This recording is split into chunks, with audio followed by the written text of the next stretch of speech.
a service of NBC News, presents Game 2 of the 1971 World Series. The National League champions, the Pittsburgh Pirates, versus the American League champions, the Baltimore Orioles. Brought to you by the two-bladed razor, the new Gillette Track 2 twin-blade cartridge-saving system. By Phillips 66, the performance company. At Phillips 66, it's performance that counts. And by Chrysler Corporation, extra care and engineering. Your host today, your local Chrysler Plymouth dealer. Hi, everybody. Kurt Gowdy of NBC Sports. Chuck Thompson, the broadcaster of the Baltimore Orioles. Roving the stands again, Tony Kubek, our partner on baseball's Game of the Week. And we're back in business for the World Series. A crystal clear day here in Baltimore. Sunny but cool. Temperature 60 degrees. An 18-mile-an-hour wind blowing from third to first. That means balls hit in the air to right field today will be given a jet boost, and we could have some troubles on pop-ups and fly balls. Another condition to look for today, the outfield. This outfield here has taken a lot of rain all summer. The Orioles were rained out 14 times at home, and they've never really had a prolonged period to dry this diamond out. There are some standing water spots in the outfield. The footing could be treacherous, and on base hits or ground balls slapped through the infield, the outfielders are going to have to charge to hold runners to singles today. So that's another factor to look for. Now let's take a look at the starting pitchers today, and we have a pair of right-handers going. Bob Johnson, 2 years ago, such a strikeout pitcher in the American League that the Pirates gave up 3 players for him. He's had a disappointing year this year, winning 9 and losing 10, but then he turned around and pitched a great game against the Giants in the playoffs to beat them 2-1. Bob Johnson, 9 wins, 10 losses, goes for the Pirates, and he'll be opposed by the pitcher who has the best win-and-loss percent in the last 3 years in the major leagues, Jim Palmer, a 20-game winner, who seems to need a challenge to spur him. Every time he goes against a Vita Blue before a big crowd, or a playoff, or a World Series, a game that really means something, Jim Palmer seems to pitch his best. So there they are, Palmer against Johnson. And now let's get Chuck Thompson's slants on Game 2. Chuck?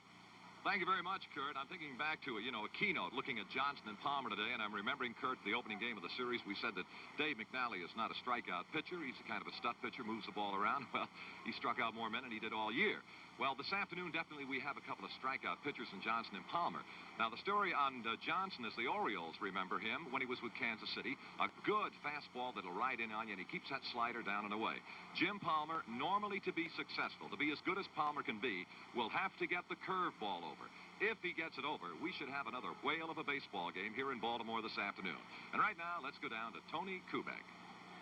With me down in the field, the manager of the Orioles, Earl Weaver. And Earl, in just a few minutes from now, ordinarily the manager would be presenting lineup cards to the umpires.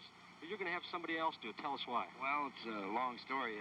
We had lost 6 out of 7 right toward the end of the season, and I had taken him up in the losing streak. I had given to Billy Hunter to take him up, and he couldn't help us, and George Stoller took it up, and we've won 14 in a row since then, so he's going to continue until we lose. It's surprising that with all the talent people say you have and everything going for you, that the little superstition comes in.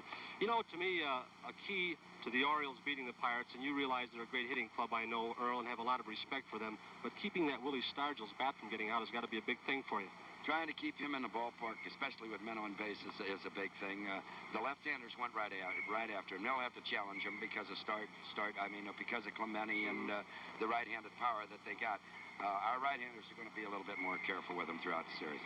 With that off day yesterday, because of the rain, you've done a little alteration of your pitching plans. Yeah, that'll give me a chance to use all 4 of the fellas that won 20 games throughout the season right in a row. We start with Palmer today, Cuellar tomorrow, Dobson the 4th, which is a switch, and gives McNally that extra day, hoping that his fastball will be as good in the 5th game, if there is a 5th game, as it was in the 1st game. Earl, one more thing, one quick question. What about Johnson? You saw him in the American League, as did most of your players. Well, he looked very good against us in the 2 appearances he's had. We haven't hit him real good. They tell me he wasn't throwing a fastball in the National League that he threw in the American League, and I hope he don't throw it today. But you know he's got it. He may come up with it today. Earl Weaver, thank you so much. Good luck. Let's go upstairs.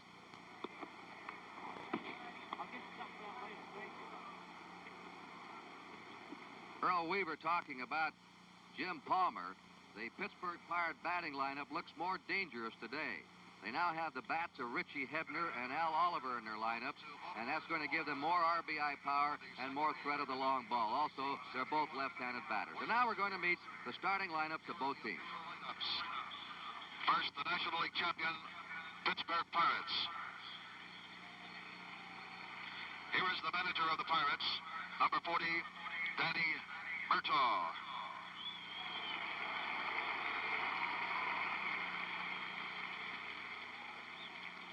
Batting first, playing second base, number 30, Dave Cash.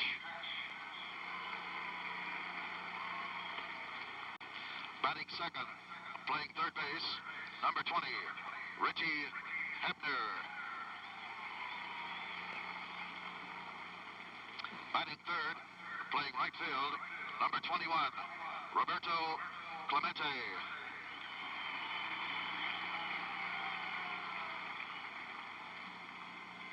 Batting fourth, playing left field, number 8, Willie Stargell.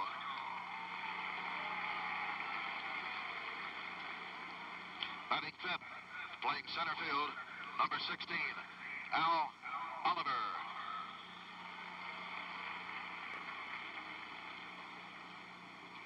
Batting sixth, playing first base, number 7, Bob Robertson. Batting seventh, catching for Pittsburgh, number 35, Manny Sanguillen. Batting eighth, the shortstop, number 2, Jack Hernandez. Batting ninth, and pitching for the Orioles this afternoon, number 22, Jim Palmer, warming up on the sidelines. And here are the remaining players and coaches of the Baltimore Orioles.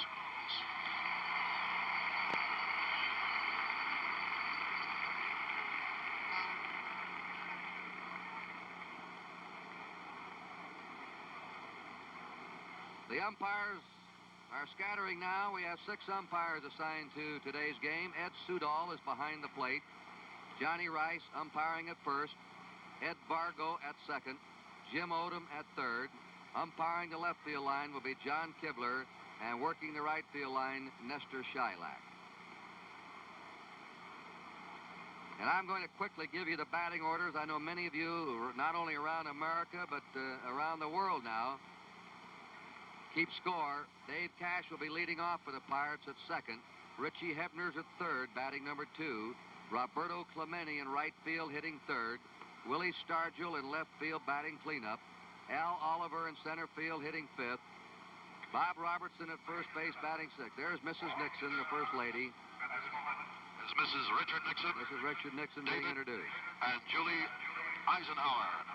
And David and Julie Eisenhower, the Commissioner of Baseball, Bowie Kuhn, right and back, and Mrs. Kuhn and back Mrs. Nixon. If the president is looking in, Earl Weaver wants to know where his telephone call is. He hasn't heard yet, he says. He's won 15 in a row. Everybody's kidding him now in the dugout, Mr. President. How many do you have to win? Well, they told him he had to win the World Series.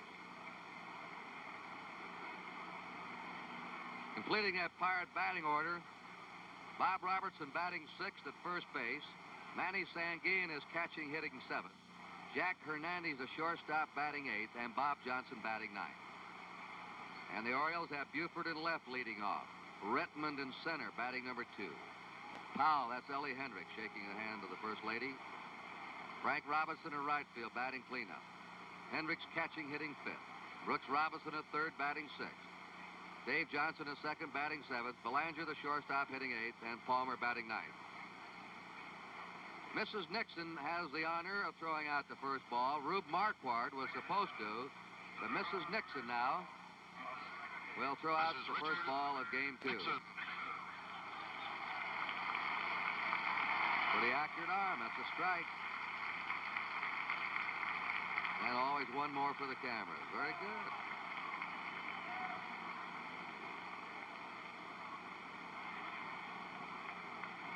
So Game 2 of the 1971 World Series is being brought to you from Baltimore as the Orioles meet the Pirates.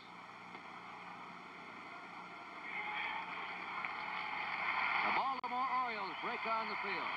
And here to carry you for the first 4.5 innings play-by-play is the fine broadcaster of the Orioles, Mr. Chuck Thompson. Thank you very much, Kurt, and good afternoon, ladies and gentlemen. The Orioles take the field in Game 2, and the weather in Baltimore absolutely ideal. Defensively, here is first baseman Boog Powell, John Wesley Powell, the second baseman Dave Johnson, and the Baltimore shortstop Mark Belanger, and third baseman Brooks Robinson. The left fielder is Don Buford, and Baltimore center fielder Merv Rettenmund, and right fielder Frank Robinson. The catcher again today for Baltimore will be Elrod Hendricks, and on the mound is Jim Palmer. His best pitch, his out pitch, is the fastball. He does have a good curveball. He will, on occasion, use a slider. However, Palmer went through about one-half of the Oriole campaign without really getting interested in the slider. There was a bit of a feeling on Jim Palmer's part that perhaps trying to throw the slider or using it too frequently could hurt his arm. And Palmer has had, like many athletes, his share of physical problems. He was handicapped by an assortment of problems. In the back and the right shoulder through years 1967, 68, and 69. Matter of fact, he pitched in only 9 games in 67 for the Orioles. 7 games he worked in the minors. 1968, he pitched only in the minor leagues in 10 games. And in 69, he was on the disabled list for about 6 weeks with torn muscle in the lower back. But Palmer this year has pitched complete game victories in each of his last 3 starts, all on the road, winning 10-1 over the Yankees, 5-0 in Cleveland, and then he clinched the American League Championship Series with a 5-3 victory over Oakland in Oakland. Game 2 from Memorial Stadium in Baltimore, Dave Cash underway. Cash in the first game had 1 base hit in 4 trips. Out of play.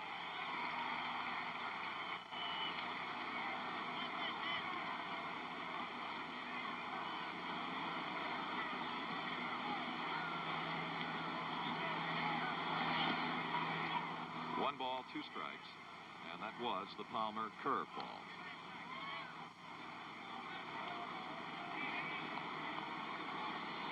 Palmer today is making his 5th start in World Series competition.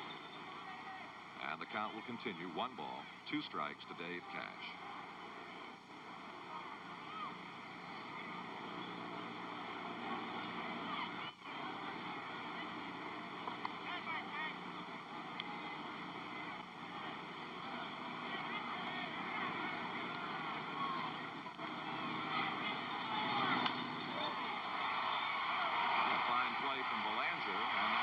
Out in Game 2.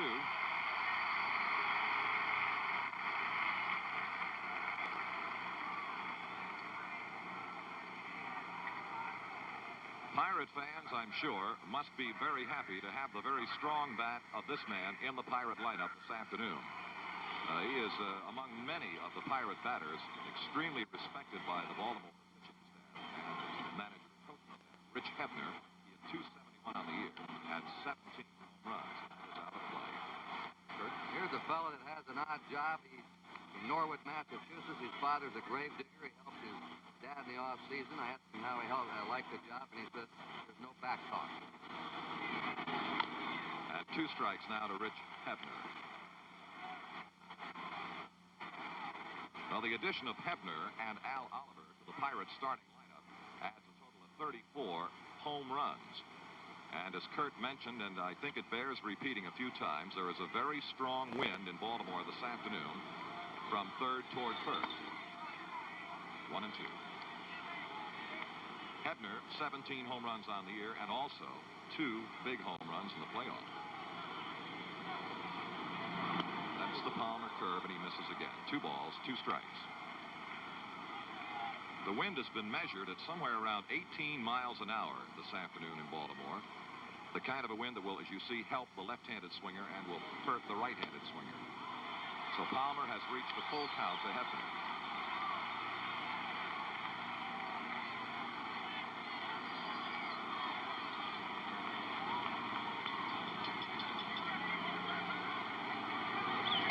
And Palmer gives up walk number 1.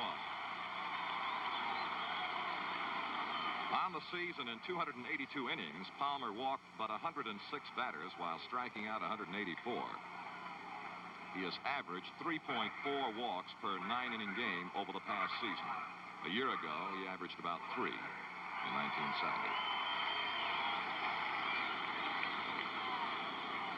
Many times, broadcasters are accused of, using and overworking the word great, but I think when you refer to the man we're looking at, Roberto Clemente, you certainly can call him one of the greats of baseball. 341 this year. Ball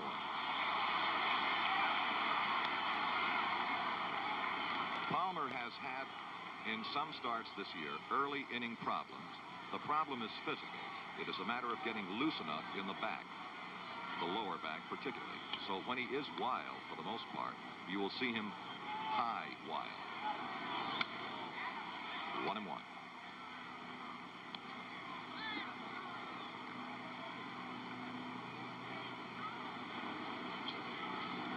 Clemente in the opener against Dave McNally. 2 hits in 4 trips. And a .341 hitter on the campaign. They're playing Clemente way around toward right. Retman in right center. Robinson toward the right field line. 2 balls, 1 strike to Clemente. And that's the way the Orioles defensively are set against Clemente. Can and will hit the ball just about anywhere.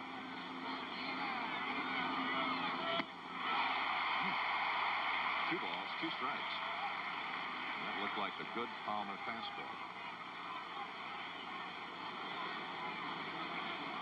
Chuck, when he's right, he can be the most overpowering pitcher on your staff, can he?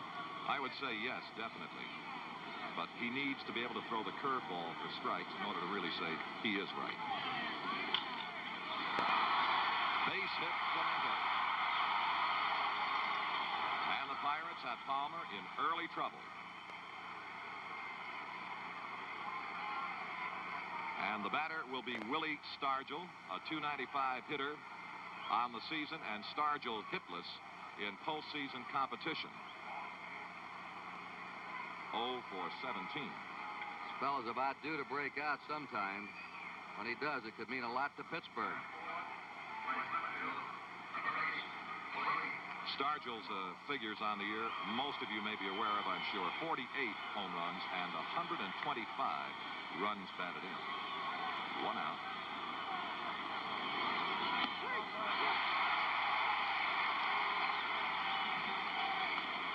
And you see Belanger favoring the bag as a shortstop against the tremendous, sometimes awesome pull power of Willie Stargell.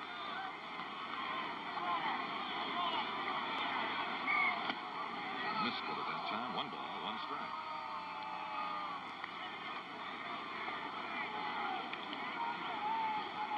Those are the base runners. Hebner at second. Clemente at first. 1 out. Just getting underway in game 2. This is a comment that we've made earlier, and that was just the kind of pitching we expect to see this afternoon. Both Johnson and Palmer will challenge the hitter, and that's exactly what Palmer did in the last pitch to start. 1 ball, 2 strikes.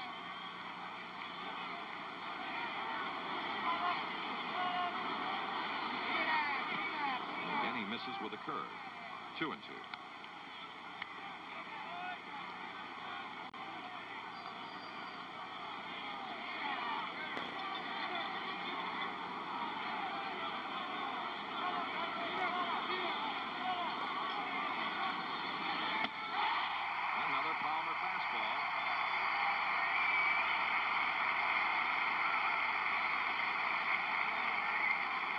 Two out in the top of the first, and now Al Oliver.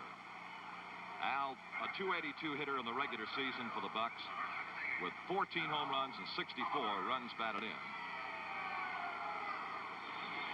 He's changed his stance this year. He's dropped back about a foot away from the plate. He used to crowd the plate ball last year. finished very strong with the bat for the Pirates. That's the Palmer curveball.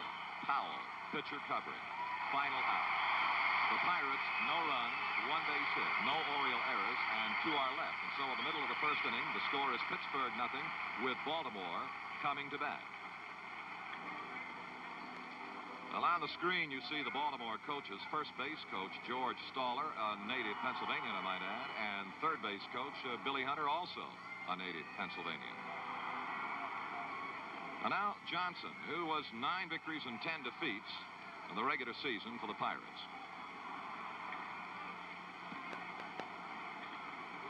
He attended Bradley University for a year. 7th year as a professional. And the Oriole remembrances of Johnson are the fact that he throws hard. Kurt? He was in a motorcycle accident in '67, fractured his right ankle, nearly lost a leg. He does not get off the mound very well. And ball 1 to Buford, who had 2 hits and 4 trips in the first game. Buford hit .290 on the season for Baltimore. Wonder if the Orioles might try and bunt him, Chuck. And it'll be interesting to look for that. Robertson to Johnson just in time. And the comment you made, you saw he did have trouble getting there. You could see that he doesn't get over and cover first with the agility that Palmer does because of that motorcycle accident.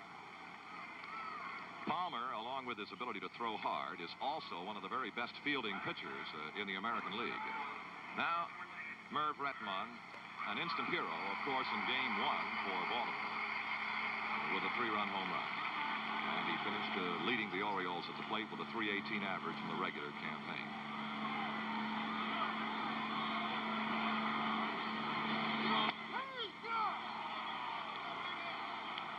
I love the call of the plate umpire, Ed Sudoff.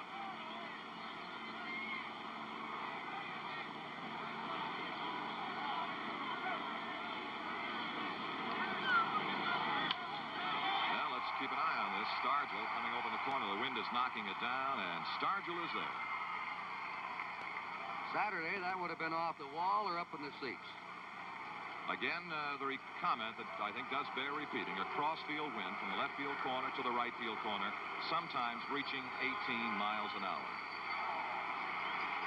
The batter is Powell, 0 for 3 in Game 1, and a .256 hitter on the year. And he did most of that the final 2 months of the year. And the shift again is in effect for Boog Powell. Fine breaking stuff from Johnson. Strike 1. Boog hit .307 after the All-Star break for the rest of the year. His average was .224 at All-Star time. 1-1 to Boog. That is shortstop Jackie Hernandez, you see right behind Bob Johnson on your screen now, and that's how far around to first the Pirate infield has shifted against Powell. They played him the very same way in the first game. 2-1.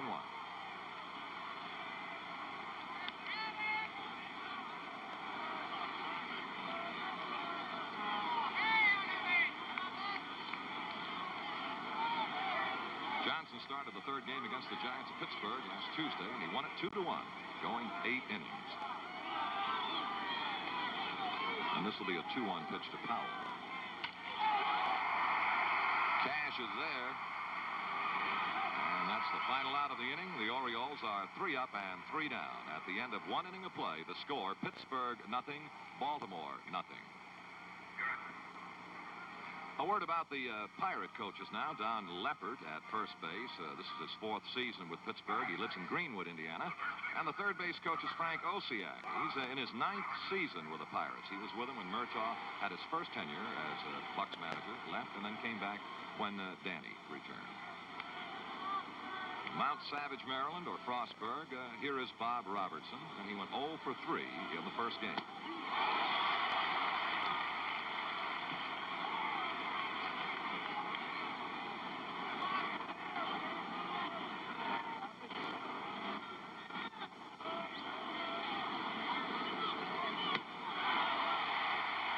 To me as though Rob was trying to hold up in that swing and just couldn't stop it.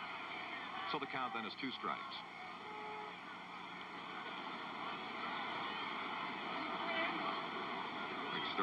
the Pirates signed this fellow. Their scout was in there. He wasn't anywhere around. And the fellow said, can you wait a few minutes? There's another youngster I'd like you to see. And this is the man he brought over. And what a discovery. 1 ball, 2 strikes. This young man had won 3 home run titles in the minor leagues. And that makes the count 2 balls and 2 strikes. And the on-deck hitter is Manny Sanguillen.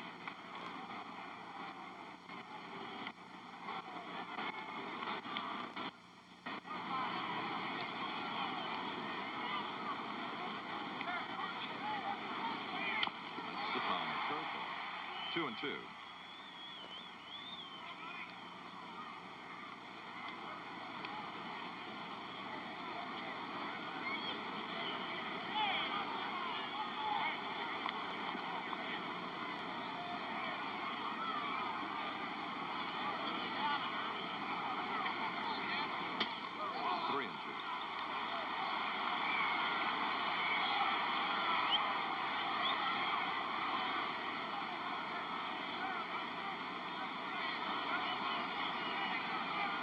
Even against that strong crossfield wind, the Orioles play this fella to pull that ball. He missed inside, and Palmer issues walk number 2.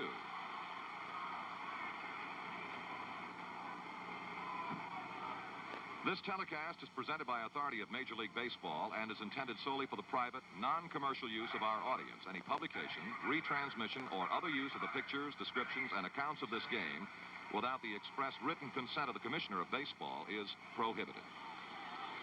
Manny Sanguillen, 0 for 4 in the first game, a .319 hitter on the season. And one of the very best catchers in all of baseball.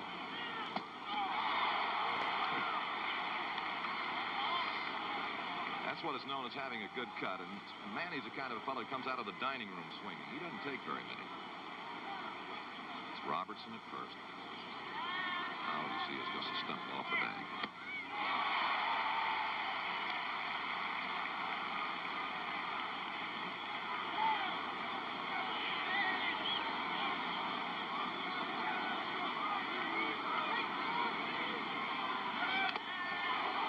And that got to plate umpire Ed Sudol. And fortunately, he appears to be all right, but took a pretty good belt. We have contrasting styles in these batting orders. The Pirates are a swinging club. They draw comparatively few walks, while the Orioles led the American League in receiving walks. They're both good hitting teams. Pirates a better average as a team batting average. Base hit. Robertson will hold at second base, and the Pirates again have Palmer in trouble in inning 2. Nobody out. Robertson at second base, Sanguillen at first, and Jackie Hernandez headed to the plate. Sanguillen, although swinging in a lot of bad balls, but 2 strikes on him, really protected the strike zone and just tried to meet the ball. Slapped it to right. Good hitting by Sanguillen. Hernandez hit .206 on the year.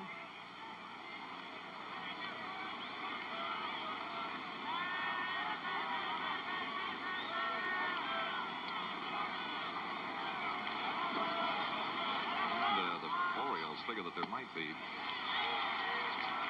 a little bit of a bunt. Watching Powell coming down the line at first base, he was crowding right up on the infield grass. Now he is backed away. And strike 1 to Hernandez.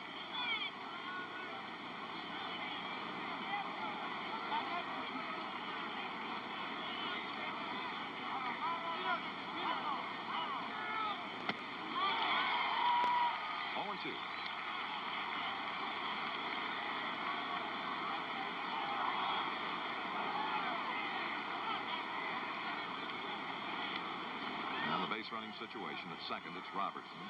Sanguillen, the runner at first. And nobody out in the Pirates' second.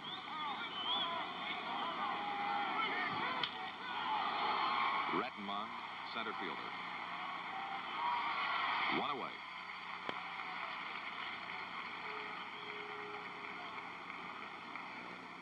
And now the pitcher, Bob Johnson, and He's kind of a weak hitting pitcher. An 086 lifetime average in the majors. He's had 9 hits in 105 at-bats, and he struck out 67 times. Actually, this year in 48 at-bats, he was struck out 33 times.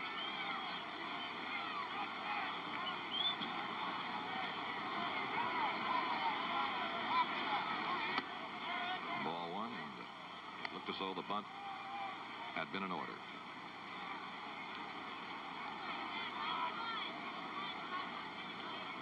Again, here base runners with 1 out. Robertson second, Sandgy in first.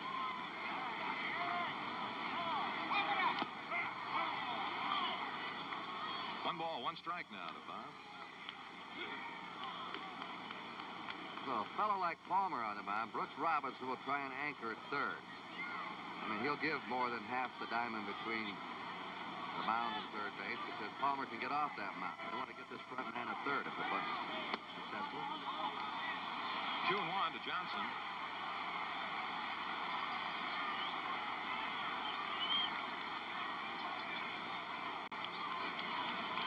And again, Palmer, when he does have control difficulty, usually he is high wide. And the 2-1 to Johnson. Foul bunt. Make the count 2-2.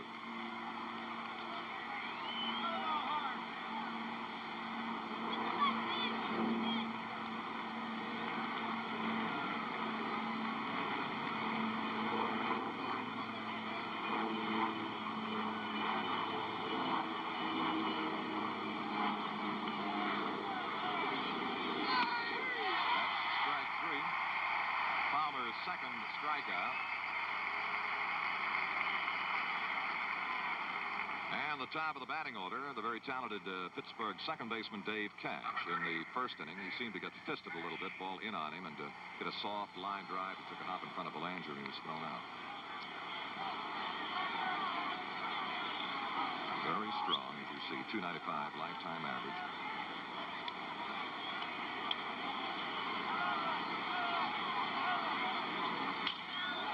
Rettenmund looked like he almost got fooled, but got to it for the final out.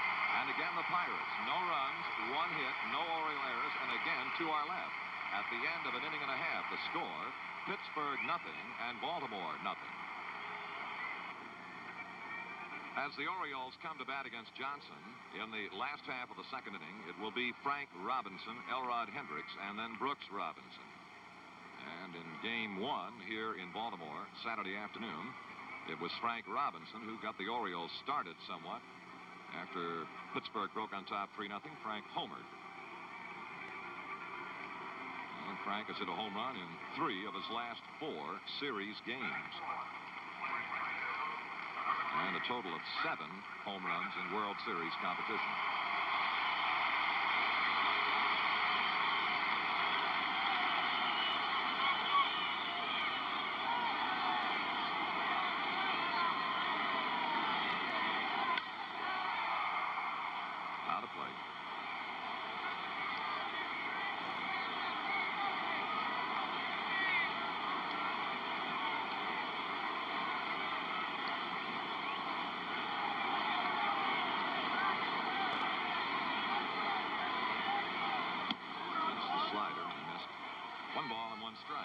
Bob Johnson traded by the Mets to Kansas City with Amos Otis for Joe Foy in December of 1969. And the 1-1. Out of play. 1-2. Traded by Kansas City with infielder Jackie Hernandez and catcher Jim Campanis to the Pirates for catcher Jerry May, pitcher Bruce Dal Canton, and shortstop Freddie Patek in December of 1970.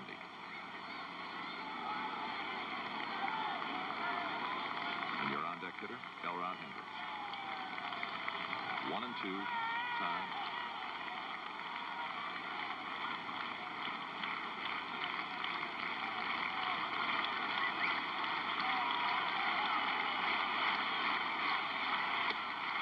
Two and 2 to Frank.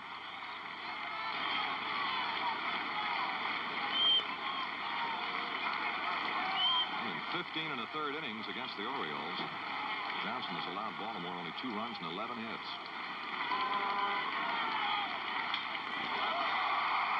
And that's the first Baltimore hit of the game.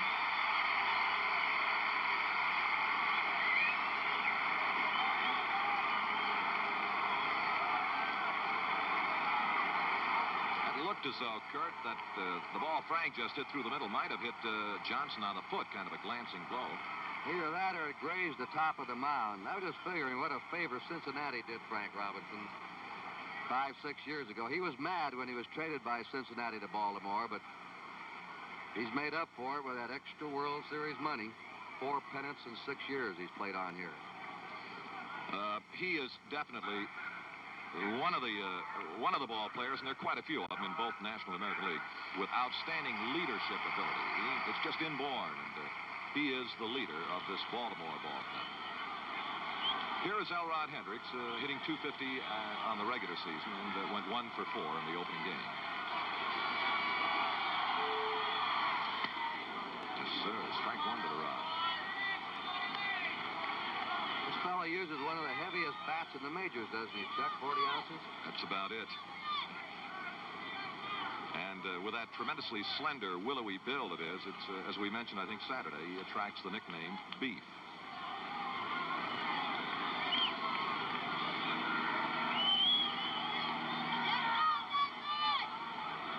Beef.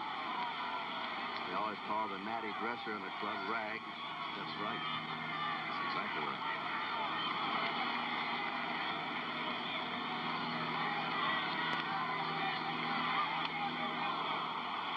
Two strikes now to Hendricks. And continuing along the theme of nicknames, a very well-educated college graduate, Dave Johnson, is quite naturally referred to as Dum Dum.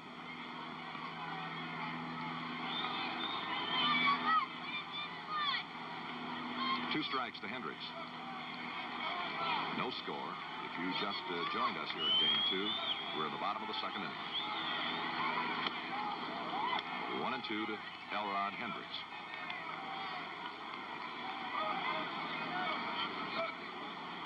And the on-deck hitter, Brooks Robinson.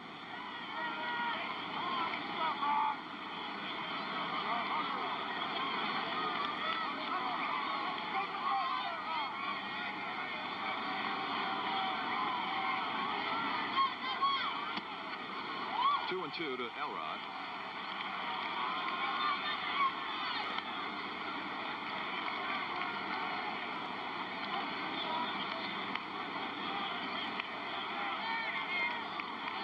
This young man was touted to the Baltimore Orioles by one of the most respected names in baseball, Mr. Frank Lane. And he has surprised many people with his ability behind the plate. The 2-2 to Hendricks. That's 3-2. Speaking of Frank Lane, they used to call him Trader Lane. He traded last night at midnight, giving up 4 players to the Red Sox. The Red Sox sent 6 to Milwaukee. A block-busting trade involving 10 players has been discussed around the hotel lobbies all morning. Another one of those population deals or exchange of communities. 3-2 to Elrod Hendricks.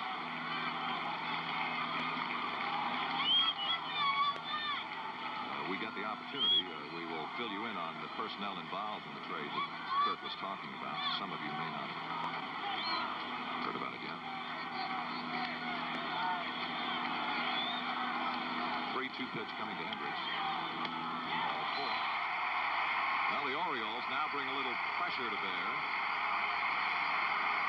on the Pirate right-hander Bob Johnson and Sam Guillen. If you have not heard about the 10-player trade made yesterday between the Red Sox and Milwaukee, the Boston players traded were pitchers Jim Lonborg and Ken Brett, infielder George Scott, outfielder Billy Canigliaro, and Joe LaHood, and catcher Don Pavletic. Boston received pitcher Marty Patton, Lou Krause, infielder outfielder Tommy Harper, and minor league outfielder Pat Scrabble. And we're getting activity in the Pittsburgh bullpen. Bruce Keeson. Here is Brooks Robinson, 1 for 4 in Game 1.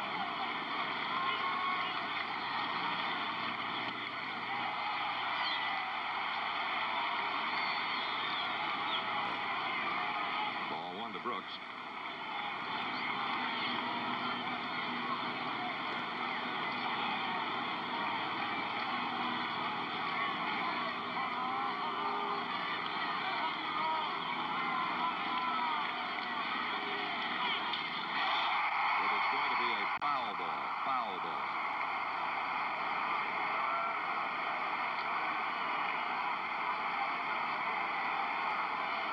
Brooks returning to first base, and Frank Robinson, the runner, at second. A ball and a strike. The Oriole third baseman, Brooks Robinson.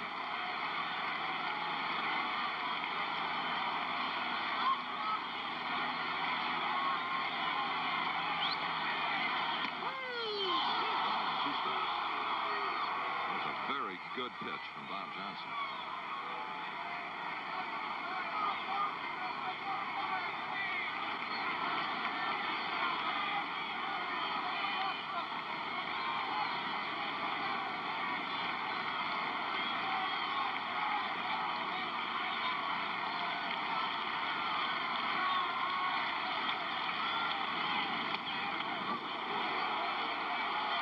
Two and two now. Johnson thought he had the corner on that one. He missed. It was only by an inch. Excellent pitch to Robinson. 2 balls, 2 strikes to Brooks Robinson. Nobody out. Runners first and second. No score. 3 and 2.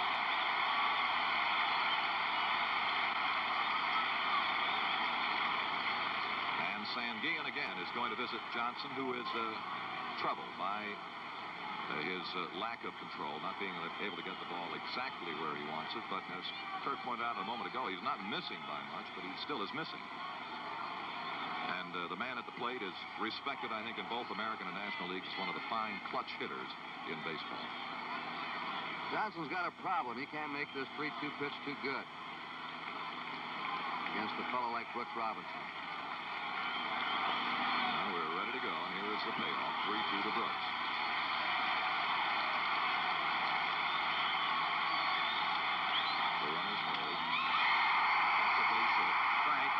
Is going to try to score. There will be no throw, and Baltimore leads 1-0.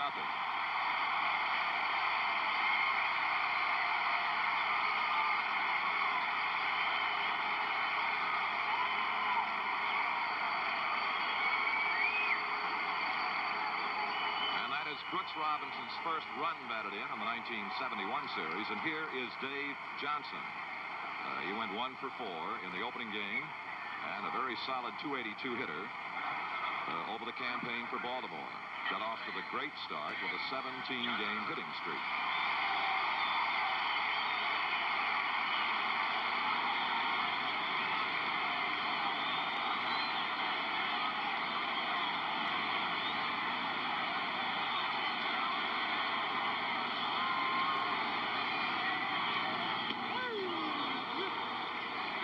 Good breaking ball.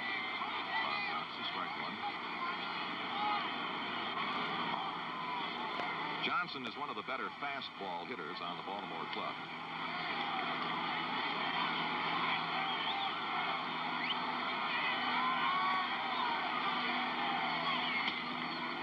One and one.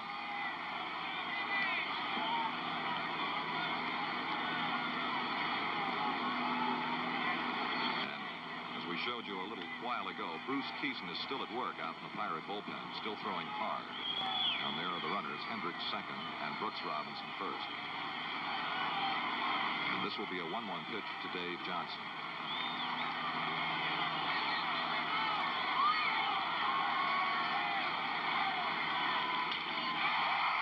Whoops, they've got it without any trouble.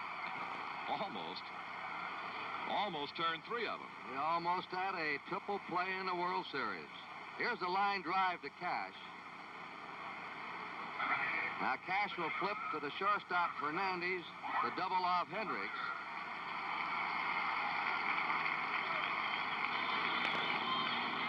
Brooks Robinson didn't wander far off first. He alertly stayed there. And you saw Hernandez look to first to go for the triple play, so he didn't have a chance. And now Mark Belanger, who had the fine first game for Baltimore with 2 hits and 4 trips. And a good season, both at the plate and in the field. He had .266. Here is a fellow that most clubs, and the Pirates are, is played to hit the ball the other way. Ball 1. That is to say, center fielder Al Oliver will favor the alley toward right center. And right fielder Clemente will be a little bit shallow in the right field corner as we look at Brooks Robinson's lead at first base.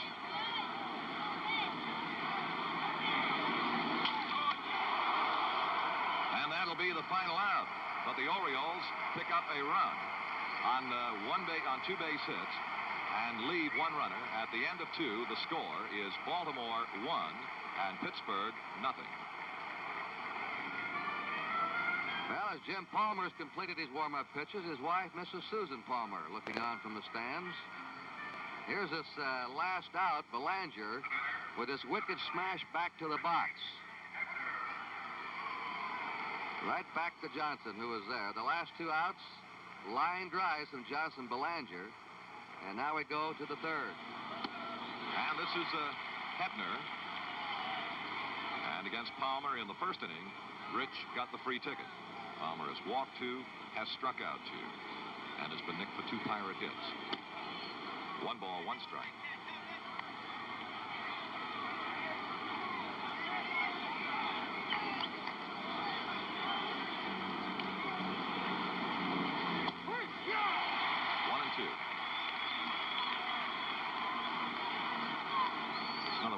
Well-nigh, almost perfect pitches. Just letter high right over the outer corner. Powell at first, unassisted. 1 gone. We have two big hulking first basemen today that you wouldn't think would be agile around the bag, but they're both excellent defensive first basemen. Boog Powell for the Orioles, Bob Robertson for the Pirates. They're both excellent on throwing balls. They can come up with grounders. And they're steady. They're underrated defensively.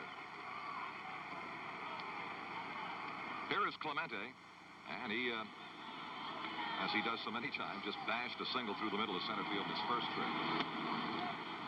Ball 1.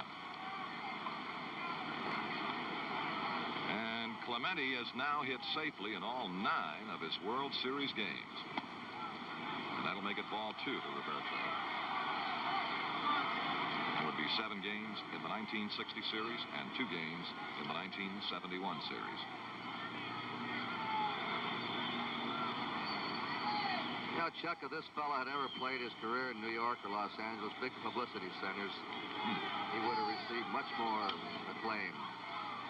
How true. And the count now 2-1.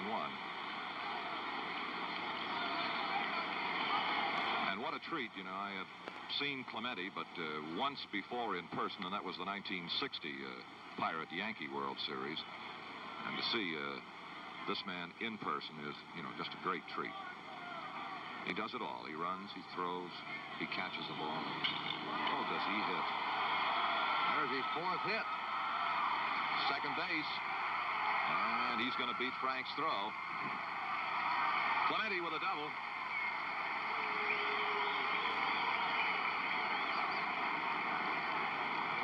Well, the Pirates continue. They have had men on base, or at least a man on base, every inning. And have not yet broken through on Palmer. I asked Danny Murtaugh if Clemente slowed down, and he said, not that I can see. And you just saw him the way he went to second. Hasn't lost a step in the outfield. Plays the game hard every way. Here is Stargell. He struck out against Palmer in the first inning. Missed with a curveball.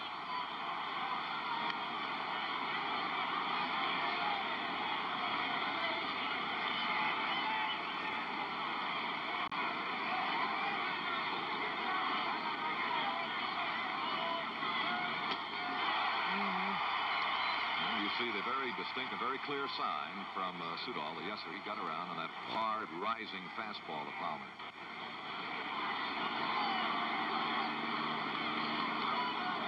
It's Clemente leading from second. Nope. 2 balls, 1 strike to Stargell.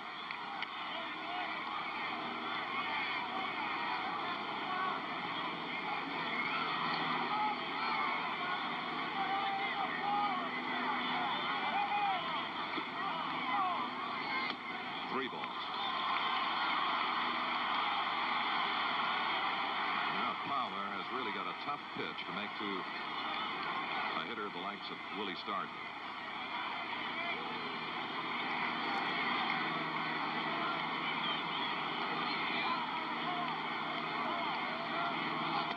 And he missed with it. 3rd walk issued by Palmer.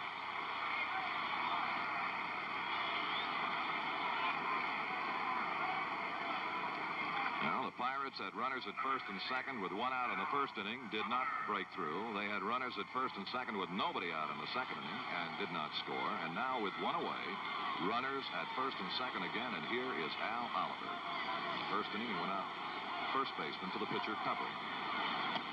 Ball. And again, you see the control problem of Palmer is again high wide.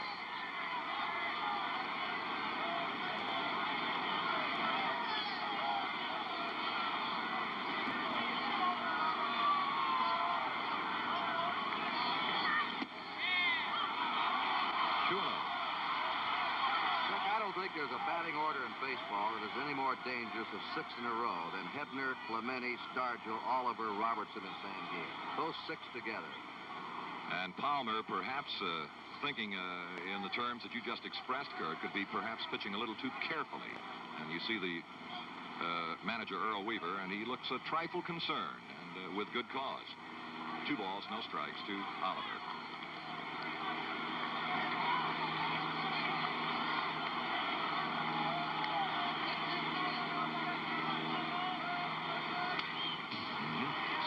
Came to the fastball and challenged on 2-1.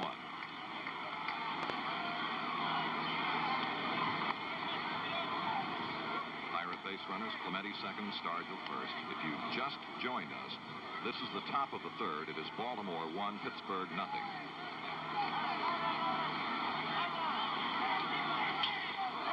Watching Buford in left field. 2 down.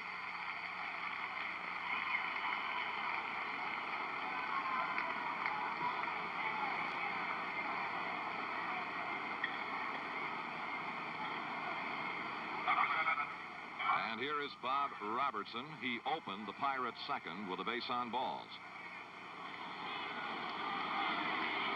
Though we have mentioned and will repeat that there is about an 18-mile-an-hour wind blowing from the left field foul pole toward the right field foul pole, it really wouldn't bother a fellow like Robertson. He hits it. It's gone. Ball 1.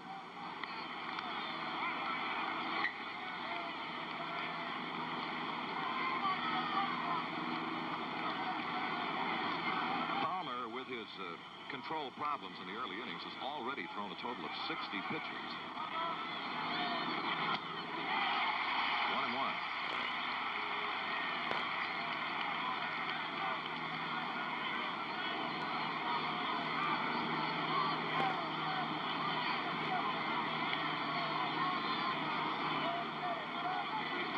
There are 2 out, but Pirate runners. Clemente second, Stargell first. That's the curveball. The ball and 2 strikes to Robertson.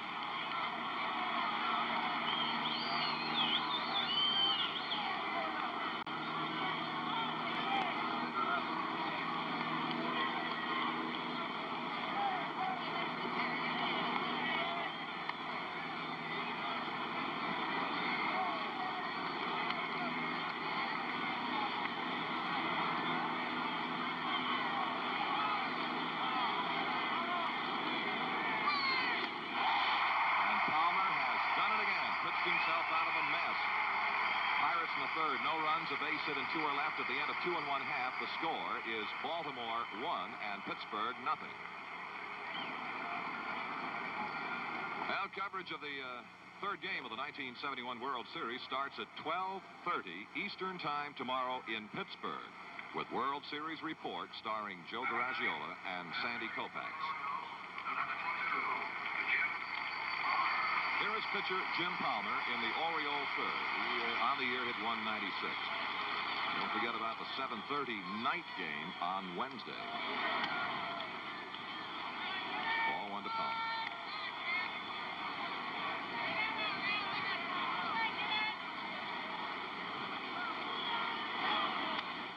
One and one.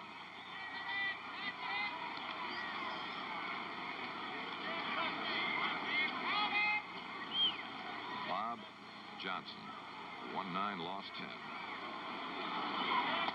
Oh, good fastball. 1-2 now to Palmer.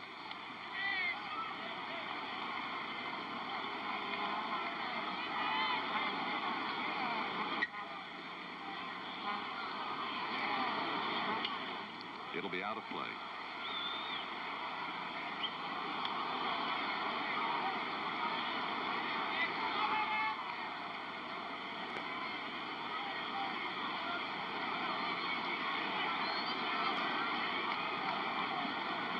See how much Palmer is choked up against Johnson. A couple of inches of that sticking out. No, 2 balls, 2 strikes.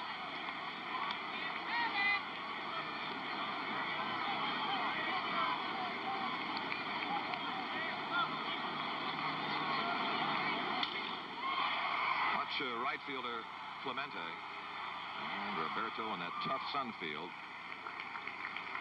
makes the play for the first out. And the top of the Baltimore batting order, Don Buford. And Buford in the first inning against Johnson was out first baseman to the pitcher covering. It's a very interesting statistic on the screen right now, averaging 98 walks per year in the last 3 seasons. He would be a better leadoff man in the game than this fellow the last 3 years. Good breaking ball from Johnson. Strike 1. Well, naturally, the Baltimore people feel definitely that Buford is the best leadoff hitter in baseball. And a leadoff man with power, 19 regular season home runs, and he's already hit one here in the 71 series. A ball and a strike to Buford.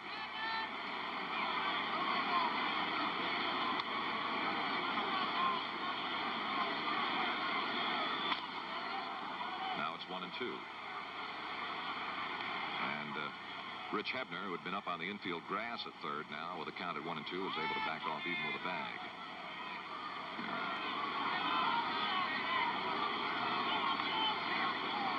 And they played Buford to pull the ball. Oh, good breaking ball from Johnson. And he picks up his first strikeout.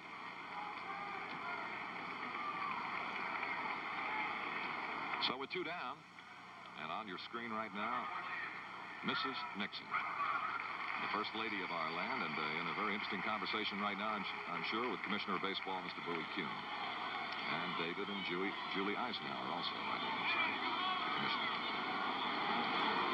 And now here is Rettenman, 2 out, nobody out. Johnson seems to have found a little bit of a groove now, and he is pitching much more in the manner that I'm sure Danny Murtaugh expected of him. 1 strike to Rettenman. 2 strikes to Rettenman.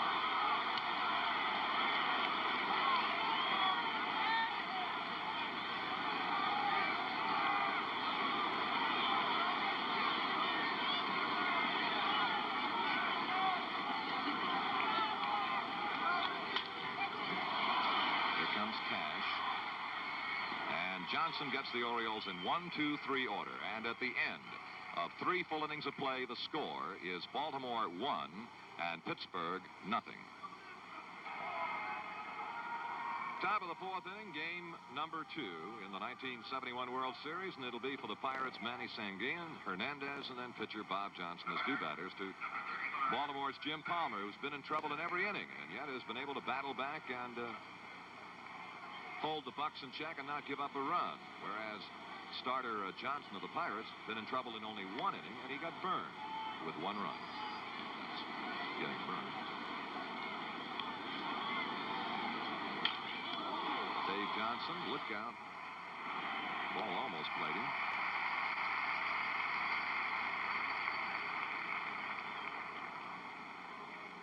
Well, Chuck, as you know better than anyone, that's the kind of plays that Baltimore infield just comes up with day after day during the season. A tough infield to get a ball by. They have good, sure hands. And the fellow who made the play perhaps does not get as much credit as he truly deserves for his defensive abilities, Dave Johnson. Ball 1 to Hernandez. He was out on the fly ball to center fielder Rettenmund in the 2nd inning.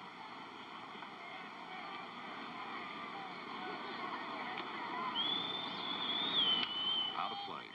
Speaking of infielders and great defensive plays, an interesting note on the Oriole third baseman Brooks Robinson.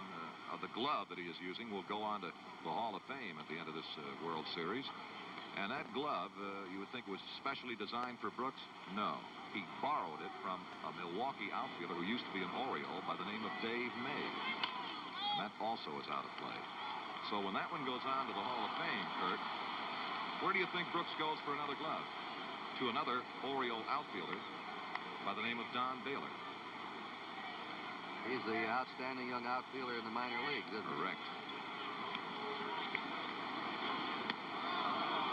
Palmer just not able to do with a curveball what he would like to be able to do. The count is 2 balls, 2 strikes to Hernandez.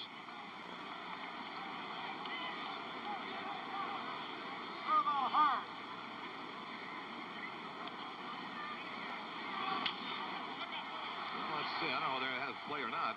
Powell. No, sir. On the dugout roof and out of play. 2-2. The count continues to Hernandez. Kurt and I just looking at the crowd here at Memorial Stadium in Baltimore for this Monday afternoon, and it looks just like it did Saturday afternoon when the Orioles and the Pirates had a sellout. We have not yet received the figure. The game was postponed yesterday. The Orioles wanted to play it tonight. The Pirates did not want to play tonight. The Orioles were afraid that many of the people would have to work and wouldn't be here. But this park looks full. Look out. Ooh, fastball riding up on Jackie, and the count is now 3-2.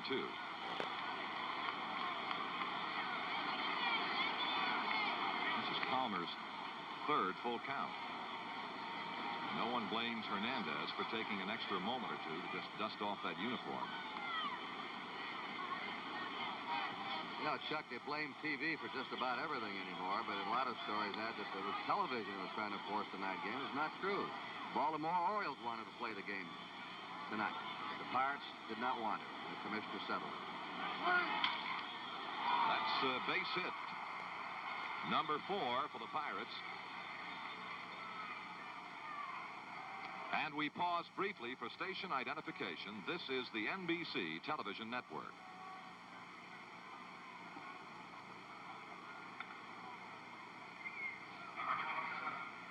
Well, the Pirates continue. At least a hit an inning and at least a runner an inning against Jim Palmer. And now here is pitcher Johnson. 1 out, and Hernandez, the runner at first base. Ball 1. And you can see the bunt was in order on the first pitch. Now, whether they'll keep it in order on the next pitch, we'll wait and see. As you noted, I think in Saturday afternoon's game, Baltimore sometimes will have the bunt on 1 pitch, take it off, and come back with it. So on again. 1 ball and 1 strike to Johnson.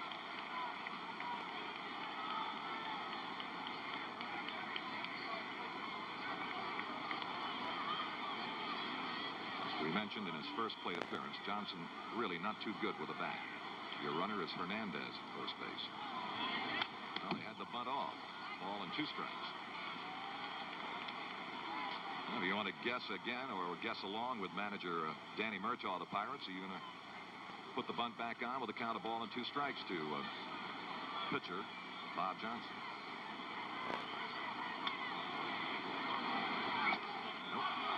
Of the bunt, and it's 2-2.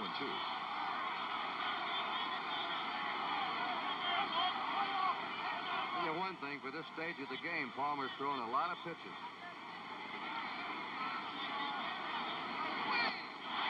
And has notched another strikeout. His 4th strikeout of the ball game. Alan Roth now tells us he's already thrown 75 pitches. About 100 to 120 is ideal for a pitcher in a game.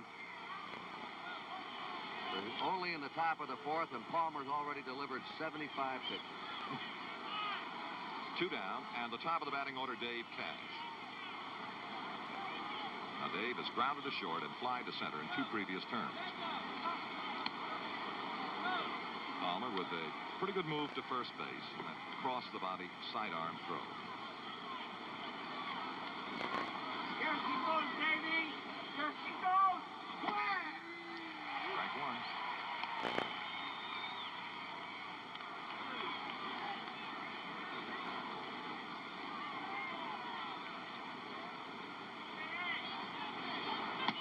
And again, Palmer is unable to get the strike with a curveball. It's 1 ball and 1 strike.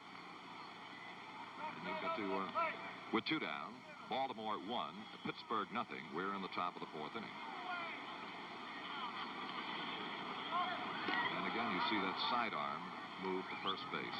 This is something that Palmer has tried to learn from his teammate, bullpen right-hander Dave Leonard. Watching left fielder Buford, he's got to go, and he is there. So the Pirates in the top of the fourth, no runs, one base hit, one man left. At the end of 3 1/2 innings of play, the score continues: Baltimore 1 and Pittsburgh nothing. Now let's go down to Tony Kubek. You know, so far, Chuck and Kurt, I've seen Jimmy Palmer engaging himself in a very difficult task. That of playing Russian roulette with this Pittsburgh great hitting team. He's trying to get his curveball over, he just can't. On the other hand, Bob Johnson in the last inning really started popping his fastball. It looks like he's gotten over those series jitters. So he looks like he's coming on, and Jimmy Palmer's still struggling along. Let's go back upstairs. In the Oriole half of the fourth inning, it'll be Boog Powell, Frank Robinson, Elrod Hendricks against Bob Johnson. This will be out of play. Powell, with 22 home runs on the year, hit only 6 here at this Baltimore Stadium. 16 of them on the road. He's the all-time Oriole home run leader. And that wind, which has not as yet been any kind of a factor, but could be, is strong toward right field.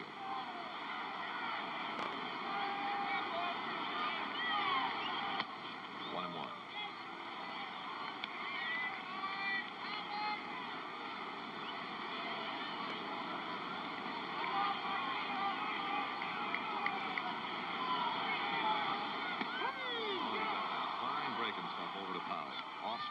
Curveball, it looked like. He's looking better now. I think they told him in the third to go out there and throw. He was steering the ball in the second. He looked very sharp in the third. Now he's ahead of Powell. A ball and 2 strikes to Boog. There is Cash. Again, you see how that overshift of the Pirates really pays off against a hitter like Powell. Be sure to watch the Today Show tomorrow morning as new host Frank McGee starts his second full day. That's tomorrow on Today on NBC.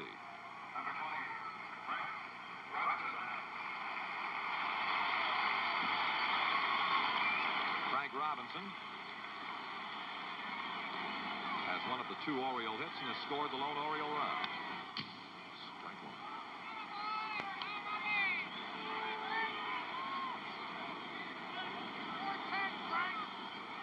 Bottom of the fourth inning in Baltimore. Game 2, Baltimore 1, Pittsburgh nothing.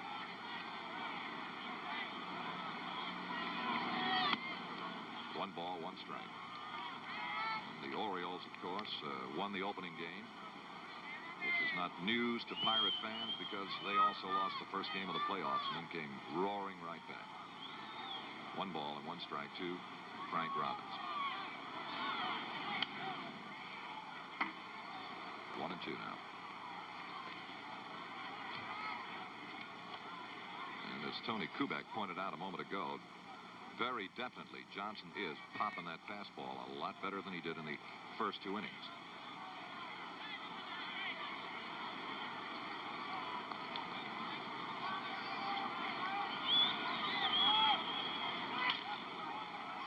One and 2.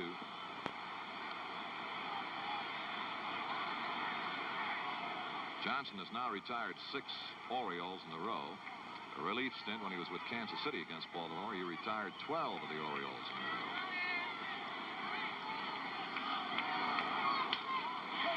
Well, that's in the hole, the left field, and Frank with his second hit and his 4th hit in the series. So both Frank and Clemente have 4 hits in this series so far. And he hit a curveball that hung right over the plate, waist high. One of the few curves that Johnson hung. So with 1 out, the Orioles and a runner at first base, and Hendricks, who drew the base on balls from Johnson in that troublesome second inning.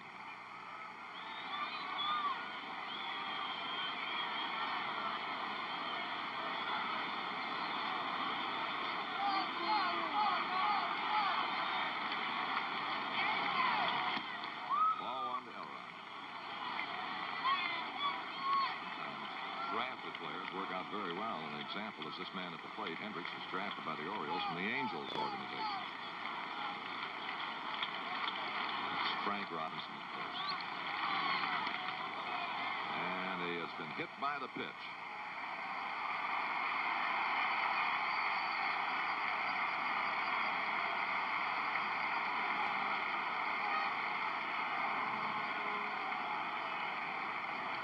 So Sanguillen now talking to Johnson, who pitched so very, very well in the third inning, and then now just, the base hit to Frank, and now has hit Hendricks and is in a little trouble again. And the young right-hander, Bruce Keeson, who pitched so brilliantly in the playoffs for the Pittsburgh Pirates, now is warming up again in a Pirate bullpen. A side-arming right-hander. Here's Keeson. A year ago, when a Pirate right-hander, Bob Johnson, was in the American League, he, matter of fact, led the league in hit fastball. He hit 11 of them. He has just nicked Hendricks on the foot or the ankle with a pitch. And the batter now is Brooks Robinson, whose bat accounted for the only run of this game in the second inning.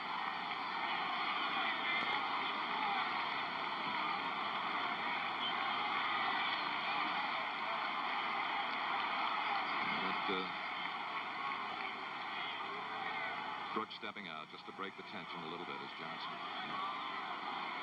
made him wait.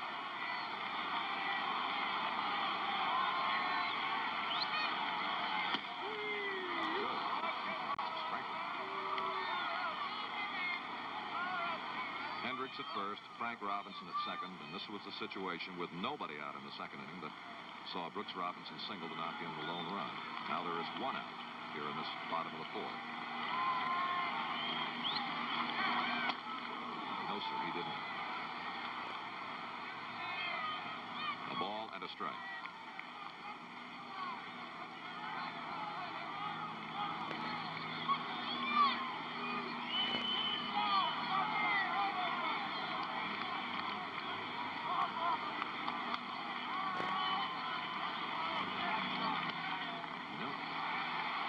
Two balls, one strike, and Johnson, quite obviously, as we looked at it, the pitch was very close, but just missing.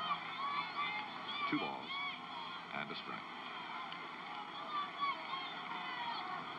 When Brooks faced Johnson in the second inning, he went to a full count before the single.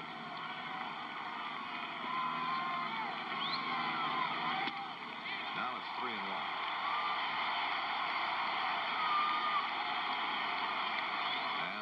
Trouble Bob Johnson, who had a splendid third inning, just looked like he finally hit the groove and seemed to be continuing as he got Powell to start the fourth inning, gave up the base hit to Frank, then hit Hendricks with a pitch, and now is behind to Brooks Robinson with a count of 3-1.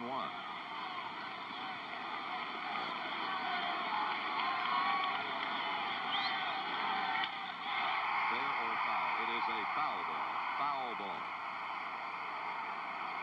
And a full count to Brooks.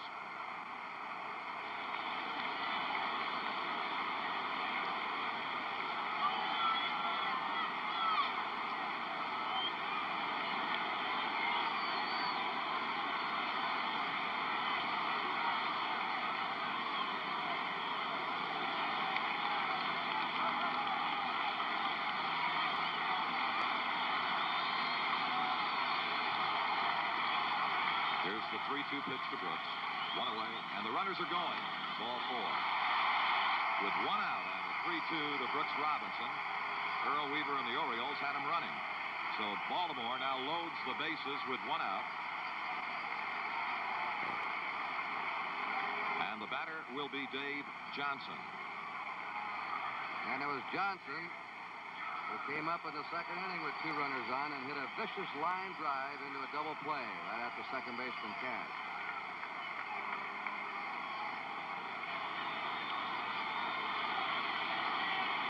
A great opportunity for Baltimore with one out and the bases loaded.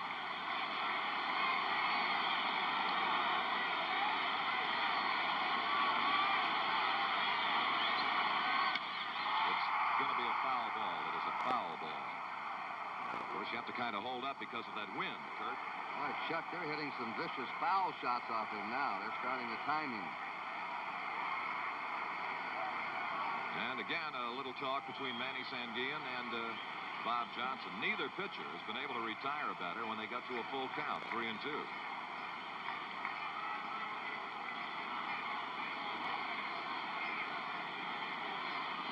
The count is strike one to Dave Johnson with the bases loaded, one out in the last half of the fourth inning with Baltimore leading 1-0.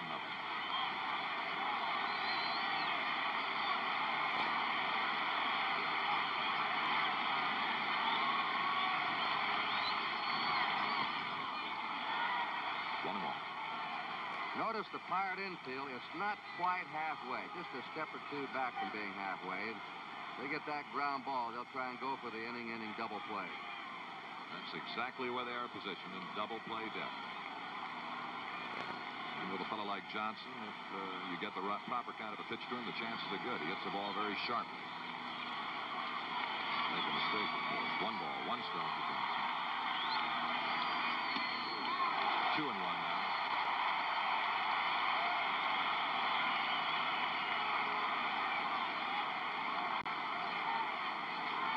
Brooks Robinson first base, Elrod Hendricks at second, Frank Robinson third.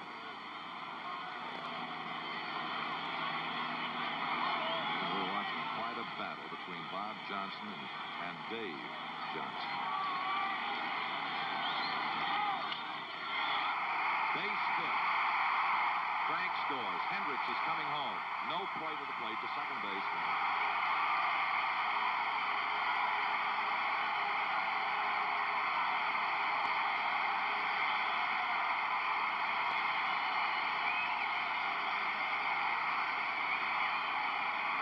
Ground ball just out of the reach between third and short.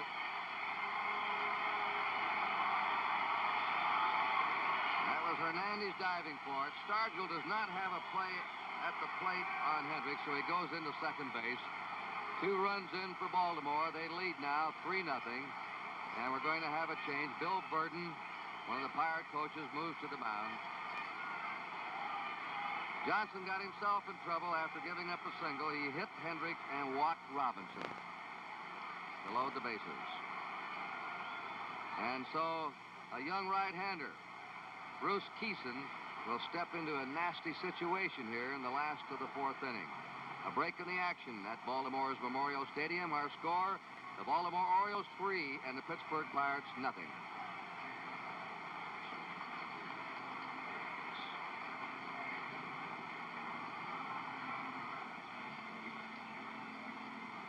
Now a word on behalf of the United States Olympic Committee. Thinking of Sapporo, Japan next February? Our top skiers and skaters are Sapporo and the 11th Olympic Winter Games.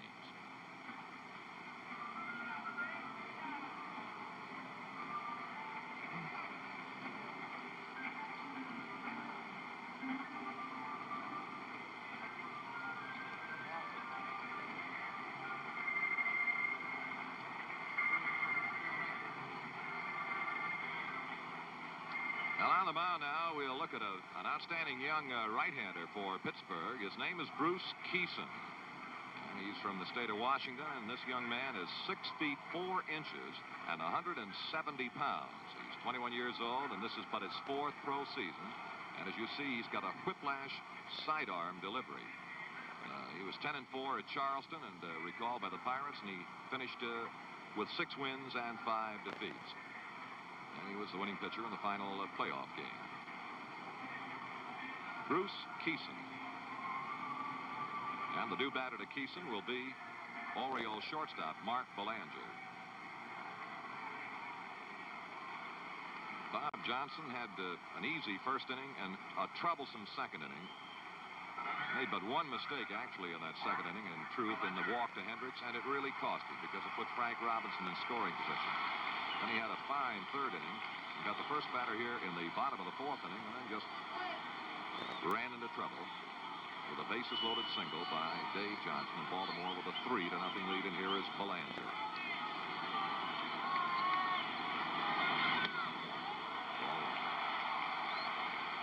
And again, the base runners, Brooks Robinson, second base, Dave Johnson, first base. What a spot for a 21-year-old youngster.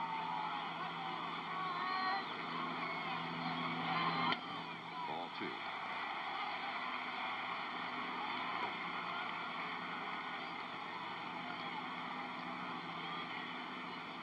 It has been said that that mound can be the loneliest place in the world. Here's the 2-0 to Belanger. Ball 3.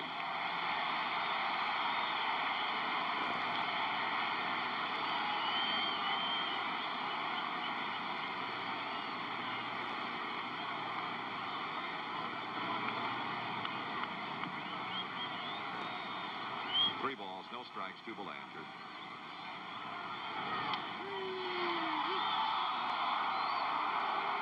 Three and one now. And there is activity in the Pirate bullpen. Bob Moose is up and throwing. And there's a left-hander out there with him. Might be Veal. Check.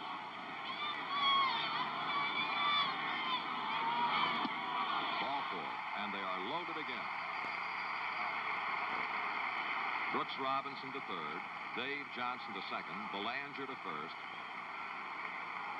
And the pitcher, Jim Palmer, as the new batter.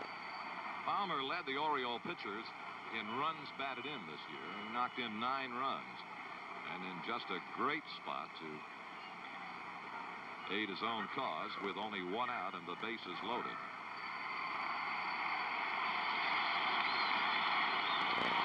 And again, you see the Pirates will set that infield at what could be called a double play depth, about halfway. Maybe not quite. Ball 1.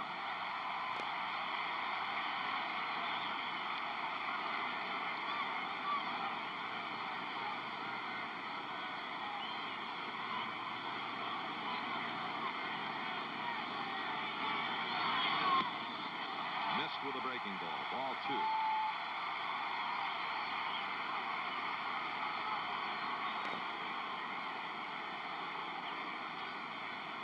Palmer, I'm sure, as we look at Bruce Kieson, understands full well what this young man has to be feeling, because Palmer became the youngest pitcher ever to pitch a shutout in the series, and he did that 9 days before his 21st birthday.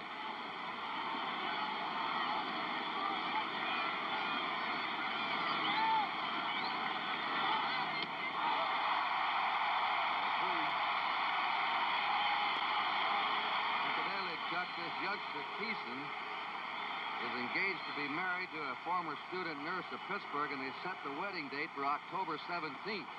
The World Series goes 7 games. Kieson will be late for his own wedding. Ball 4. A walk to Palmer with the bases loaded. And here is Brooks Robinson in with run number 4. So credit Palmer with a run batted in. The bases remain loaded.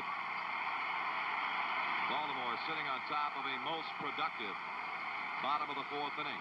And Bill Verdon again is making an appearance.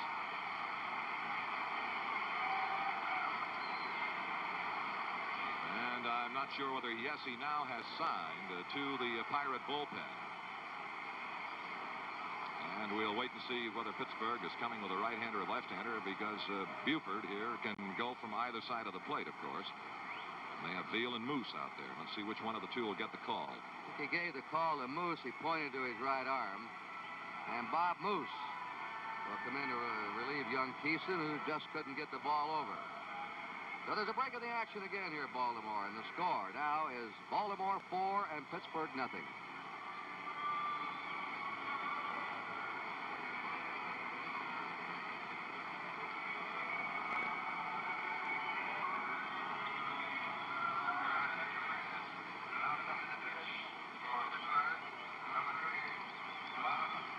While Bob Moose starts his warm-up pitches, let's switch down to Tony Kubek. Hanky, with me down here in the commissioner's box, and of course with our First Lady, Mrs. Nixon, David Eisenhower. And David, I can't call you Mister anymore because you've got a military title now. What is it? Yeah, well, I'm ensign. I'm an ensign in the Navy, right? Where are you stationed? I'm stationed on a cruiser, USS Albany, down in Mayport, Florida. So I'm pretty far out of the baseball picture right now, Tony. You really don't get much of a chance to see many ball games like you used to. No, I sure don't. I really miss it. We missed the entire playoffs out on a cruise somewhere in the Caribbean, so it's been an adjustment, but I sure am happy to be out here at the series today, I'll tell you. You think your wife would mind standing up and talking to me? Julie, can you stand up a second? Your mom just refuses to go on TV with me. I don't know what's wrong. She loved watching you, though. We watched you on Saturday and really got a kick out of you because you seem to enjoy the game so much, but she's TV shy. Well, you know, I said to her, I wasn't even going to talk baseball. It's just going to be about fashions because we have a lot of female viewers, but she said, no, not even that. Talk to David and Julie. I think she would have, everyone would have hated her for talking fashions of the baseball game, that's for sure. I don't know about David. You've seen this Baltimore Orioles team so many times, and they just beat you in so many different ways. Well, they remind me a lot of some of the teams that you used to play on, Tony.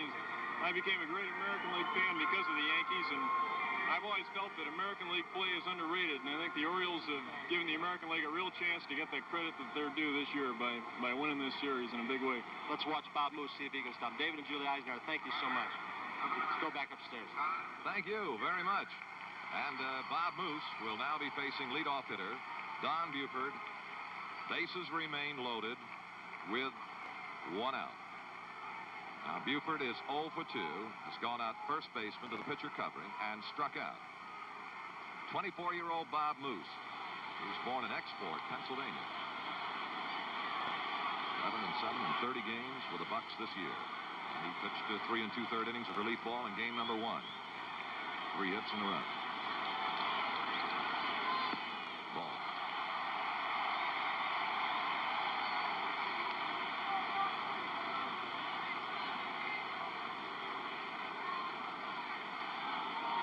Johnson third, Belanger second, Palmer first. And the 1-0 to Buford. Now we'll watch Stargell in left field. Tagging is Johnson at third base. And Johnson is coming, and here's the throw. Great looking throw. And Sanguillen held on, and Johnson is out. Boy, what a play. What a great throw from Stargell, and what a tremendously courageous play on Sanguillen's part. Stargell is very accurate when he's facing the base he's throwing to. He's all set, and he uncorks a perfect throw.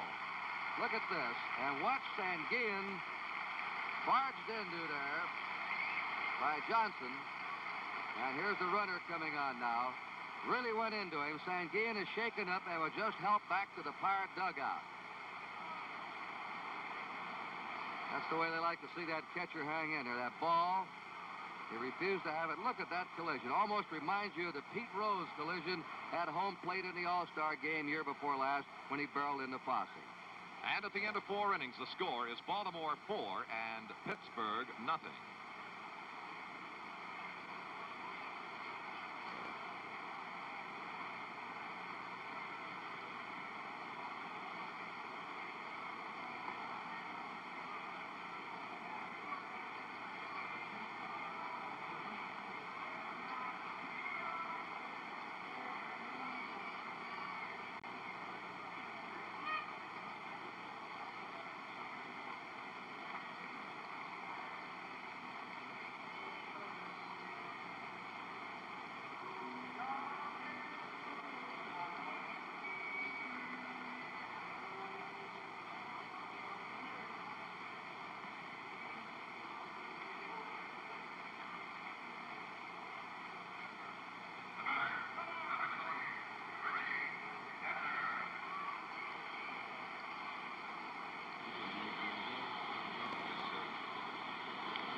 Now to the top of the 5th inning, and again it'll be Hebner to lead off for the Pirates, and the count a strike on that foul ball.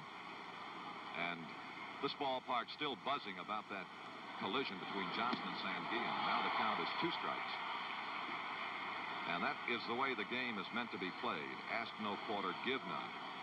And Sanguillen with a tremendously courageous defensive play at the plate. 1 ball and 2 strikes. You keep asking yourself, how could he possibly have held on to the ball after the impact that he took from Dave Johnson? But he did. Give that man full credit for the great play. Dave Johnson wasn't too shy about going into him either. No? As a matter of fact, Johnson has done that twice this year in regular season play. Oh, again, could not get the curveball over. The count is 2-2 to Hebner.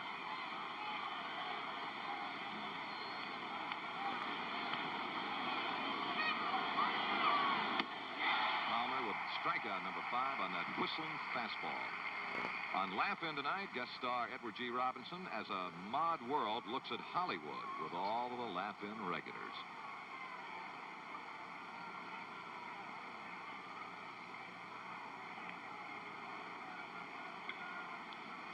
Remember in the first game, Kurt, I commented to you that I was really surprised about Stargell's fine throw from deep in left field to second base in game 1, and what a magnificent throw he made to double Johnson.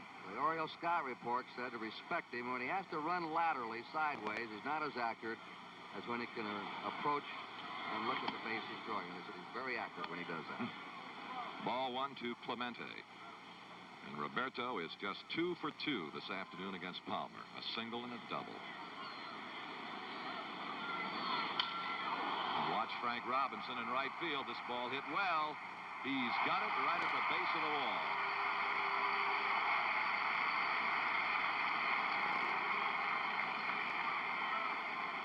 Have you ever seen Clemente hit a bloop? No. I don't think I ever have. He, now and then he hits choppers, but I'll tell you, I don't think the ball jumps off his bat. He's about as quick as anyone at base. It just jumps off the bat. He hits everything so sharp. And here is Stargell, who triggered that great double play to end the bottom of the 4th on a magnificent throw to Sanguillen. Well, that's the kind of a play, World Series or otherwise, you will remember for a long time. Out of play.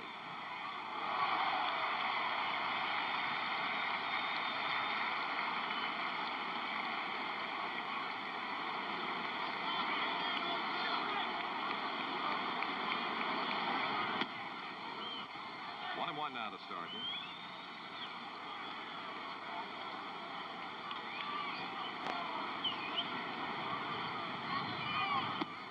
Two and one. It's like a little kind of a change from Palmer. Big motion, and he took a little off. A straight change. Out of play.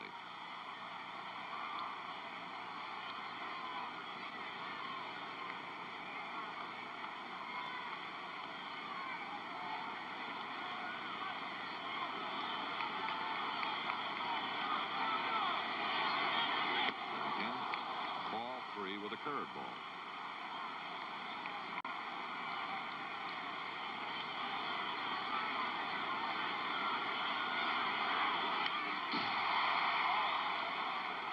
And the count holds 3-2.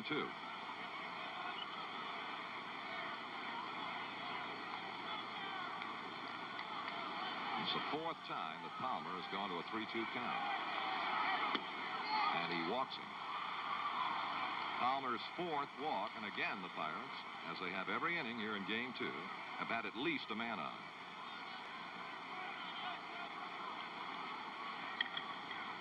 Number 16, Al Oliver. That wind has changed up now, Chuck, and is blowing from home plate out towards second. And a hitter's win, and here is Oliver, and Palmer misses with a curve, ball 1. Oliver has gone out first baseman to the pitcher covering, has flied to left field. And there's the change in the wind direction we just mentioned, right out towards center field. Oh, did he have it tough? 1 ball, 1 strike.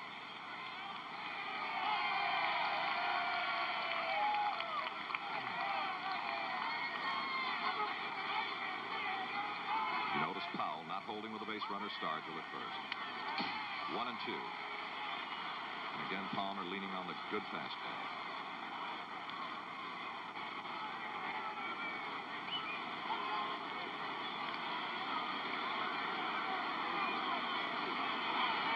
Out of play.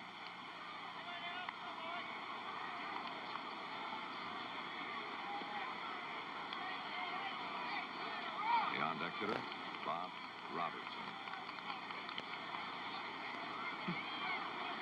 Loosens up with a left-handed swing. 2-2 now to Oliver.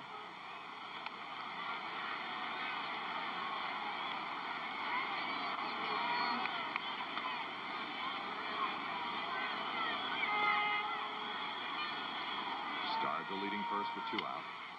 This 2 will be out of play.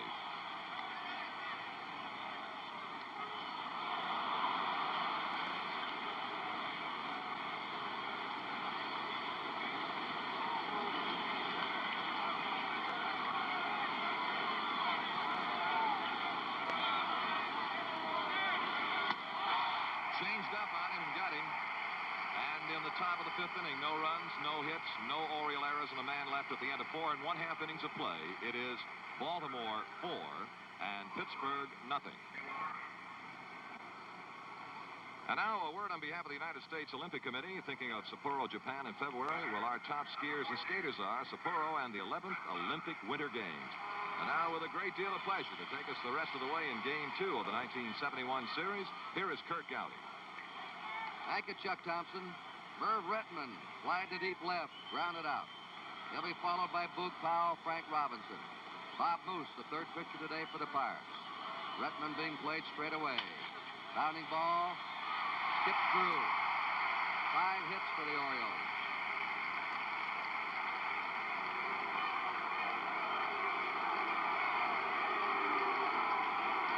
And Powell being greeted by the usual Boog. Has twice grounded to second. They have that shift on again for the shortstop Hernandez in back of second. Keep Retman close. Dave Cash has excellent range to his left. The Pirates second baseman. The outfield deep and toward right. Powell is playing with torn fibrous tissue in the back of his right hand. He's had miseries all year, a broken wrist in June.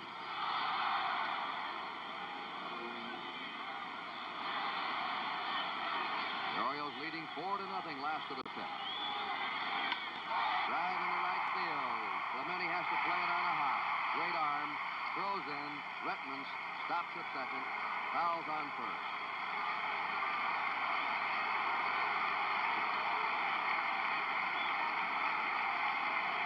Frank Robinson coming up has singled twice, 2 for 2. The Pirate bullpen is going to get busy again.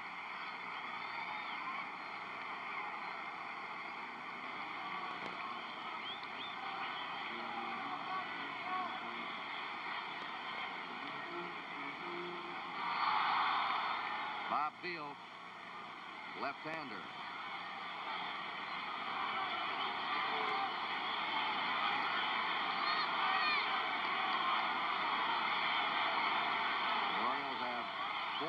They've lined into a double play. They flied into a double play today.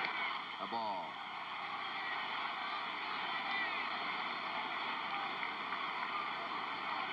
Retman at second. Powell at first. Nobody out.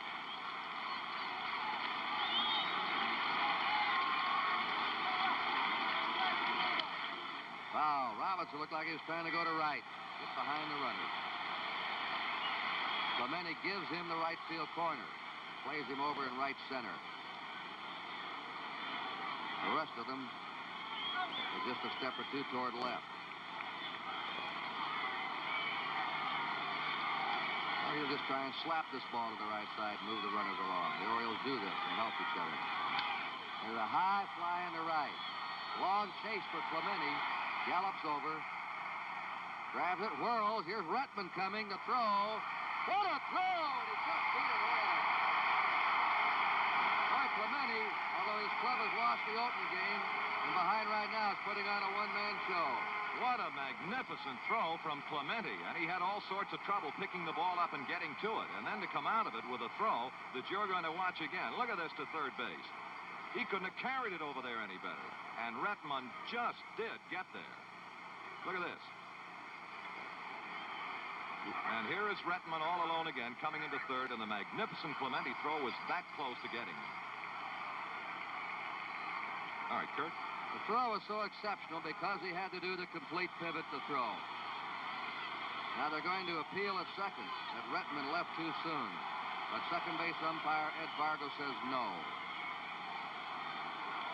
Powell stayed at first. Runners on first and third, 1 out. Ellie Hendricks has been walked and been hit by a pitch ball. Baltimore leading 4-0, last of the 5th. Brooks Robinson on deck. Hendricks played as a dead pull hitter to right field. Inside. They've been trying to work him inside. They've been losing him in there.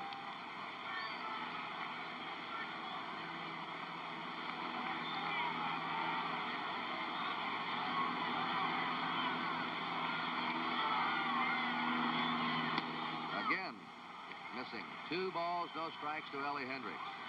Retman at third. Powell at first. 1 out.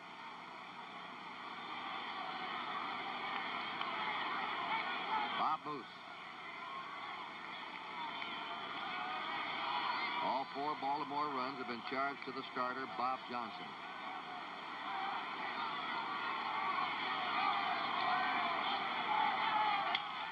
There's a line drive over the head of Hernandez. In the score, Retman. Ball gets away. Big Powell is being waved in. The throw goes to third. Powell scores. As Oliver let that ball get through.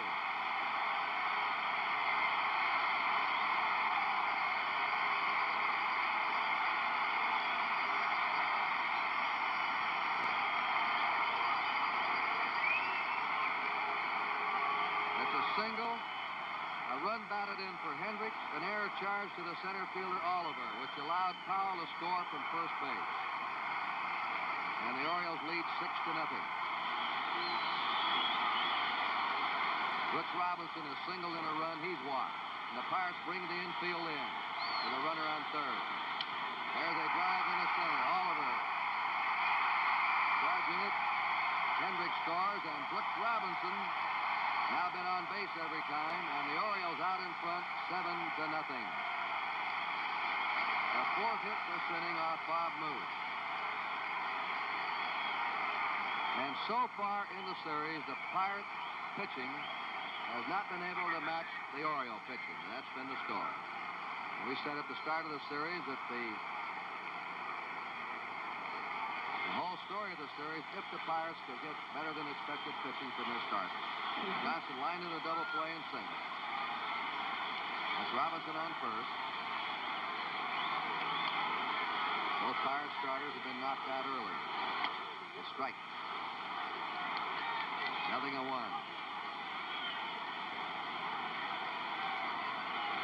Still only 1 out.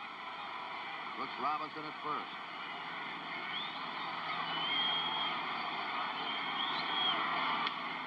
There's a looper. That one may sink. It's in for the base hit. And Dave Johnson now has 2 hits. 5 hits this inning, all singles by the Orioles. And here's Bill Burden coming out of the Pirate dugout.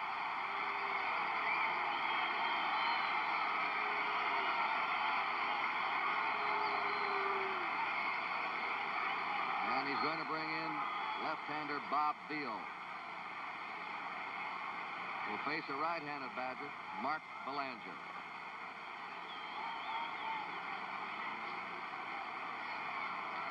So Moose pitched an inning and 2/3. Allowed 5 hits, 3 runs. He's responsible for the 2 men on.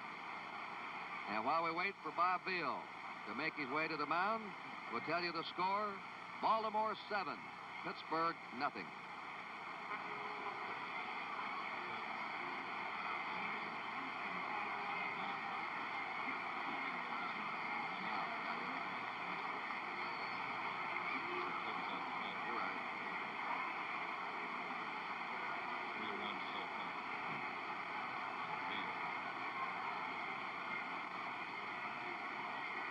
That is correct, ourselves. Bob Moose pitched 1 inning, officially, not an inning and 2/3. 5 hits and 3 runs.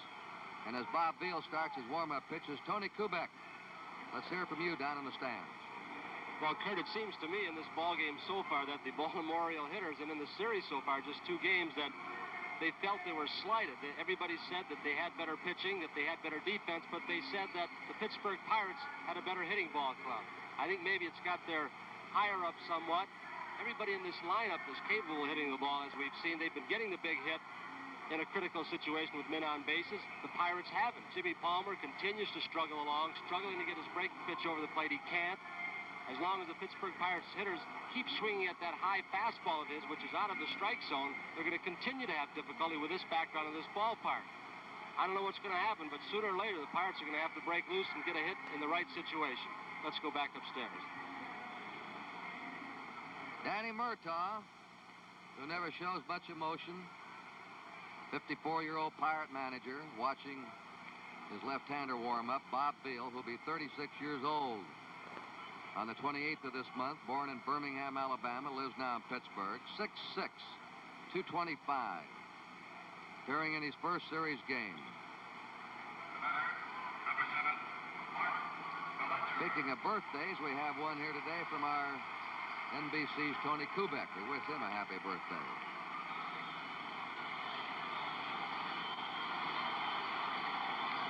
Mark Belanger, line to the pitcher and walk.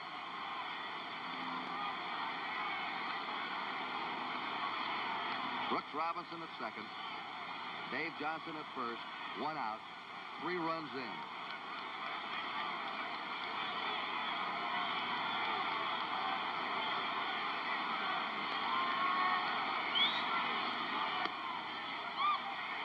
A ball. You remember last year in the series, Cincinnati got early leads but then couldn't contain the Orioles with their pitching. Pirates jumped off Saturday, but couldn't hold it. Shutout so far today. 2-0. The Pirates have had their chances. They have left 8 men in the first 5 innings.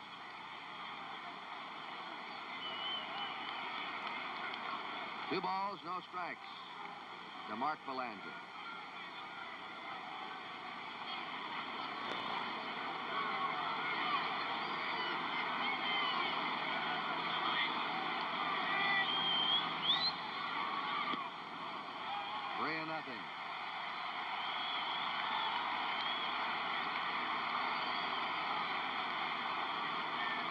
Pirates pitchers have walked 4 and hit a batter.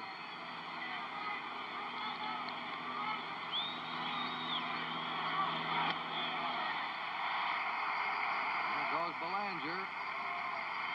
That loads the bases.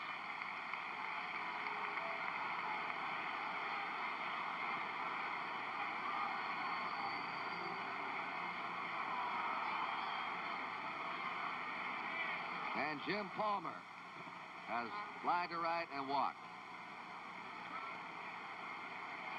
He's had a long spell in that dugout in this long last half to 5th.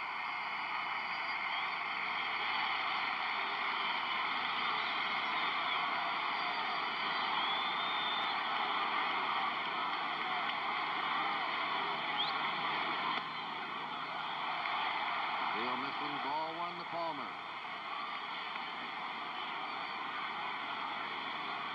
Brooks Robinson at third. Dave Johnson at second. Mark Belanger at first. Ball 2. Keeson, the youngster, came in to relieve in the 4th and walked 2 in a row. Now Veal's relieved here in the 5th. He's walked Belanger and he's behind the opposing pitcher Palmer 2-0.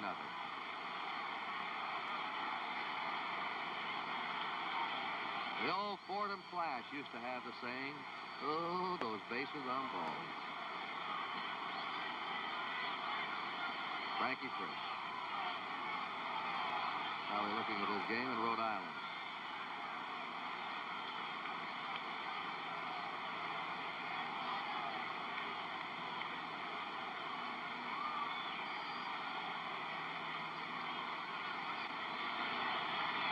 Two and nothing count to Jim Palmer. Bases loaded, 1 out. 3-0. Veal hasn't thrown a strike.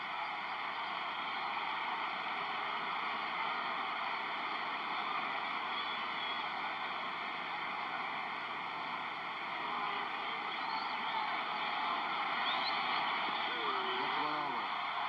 And the crowd gives him the mock roar.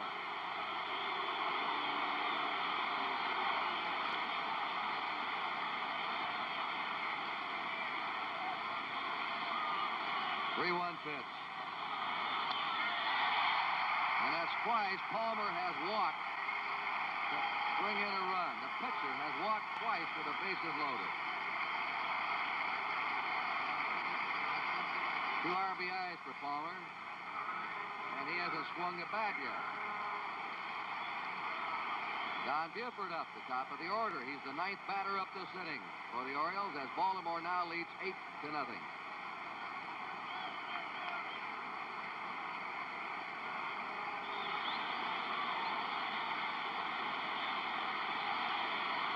Danny Murtaugh again.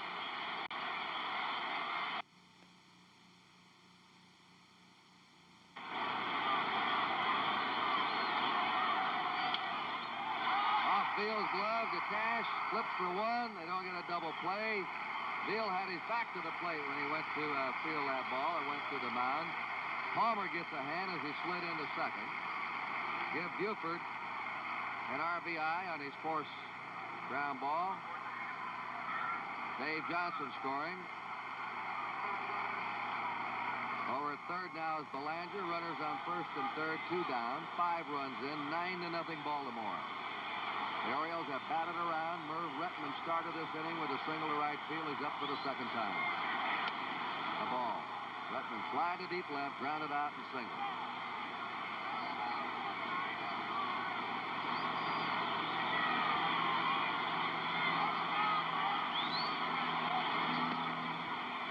Two and nothing.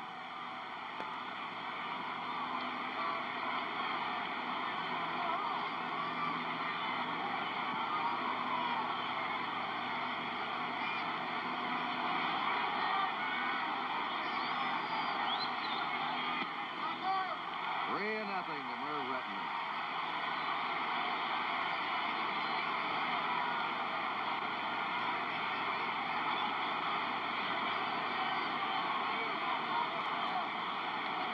All 5 runs this inning have been charged to Bob Moose.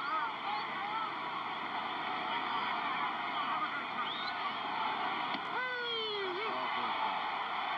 3-1.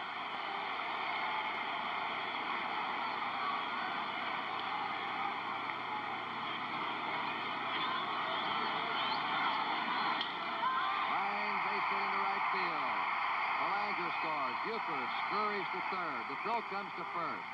Clemente likes to throw behind the runner sometimes. And Merv Retman has a single and a run batted in.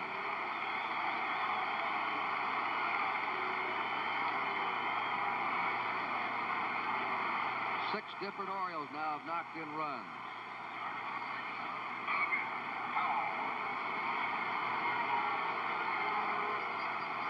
Boog Powell grounded out twice to second, and in this inning, single to right, so he's up for the second time. He's the 11th batter of the inning. 10 runs is the biggest inning in the history of the World Series.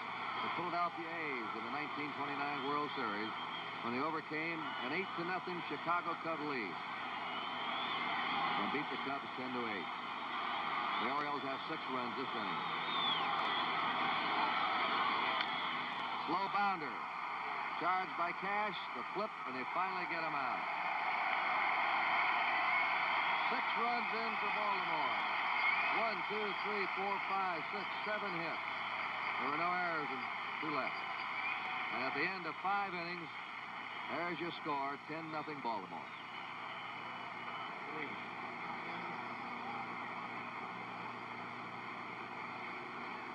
This is Linda Wareheim, who does this at the end of the 5 inning in Baltimore, and she now approaches Frank Osiak, the third base coach, and I'm sure the humor of the moment is lost completely on Mr. Osiak, as you could well understand.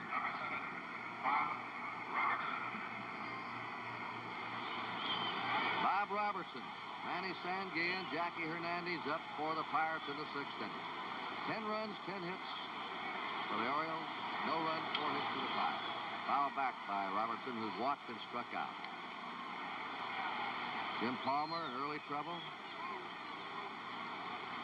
Pirates had 2 on with 1 out in the first.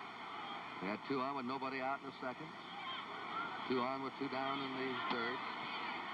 Outside, 1-1, but they haven't been able to get the big hit off Palmer. Palmer struck out 6, walked 4. He has not had sharp control, and he's delivered a lot of pitches. 2-1, but he's still firing.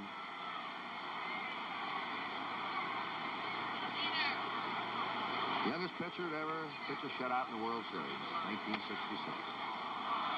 Ball 3.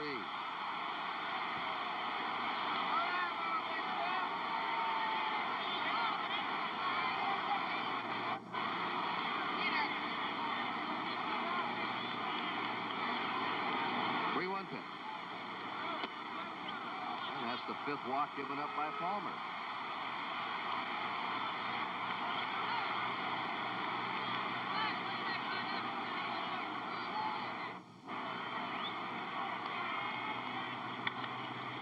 We've had 11 walks and a hit batsman in this game. Manny Sanguillen is single and grounded out.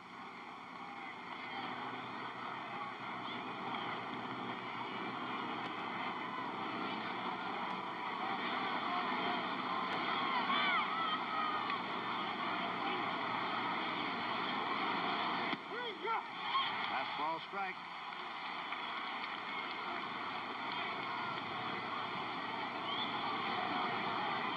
Baltimore leading 10-0.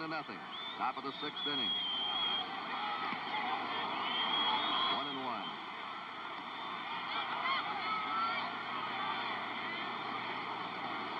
Runner at first is Bob Robertson. And the Orioles with a big lead. Not holding there. A ball and 2 strikes. The Pirates have not scored an earned run yet in this series. The 3 runs they came up with Saturday were all unearned.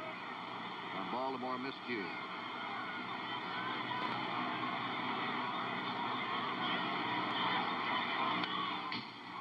A ball and 2 strikes. The count to Manny Sanguillen. NBC Monday night at the movies tonight is Cat on a Hot Tin Roof, starring Elizabeth Taylor, Paul Newman, and Burl Ives. Pretty fair cast.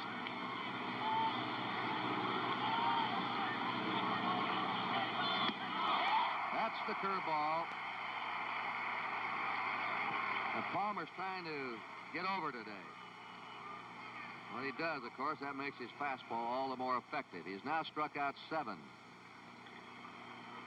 McNally struck out 9 on Saturday. Palmer has at least 1 strikeout in every inning. Jackie Hernandez is fly to center and single.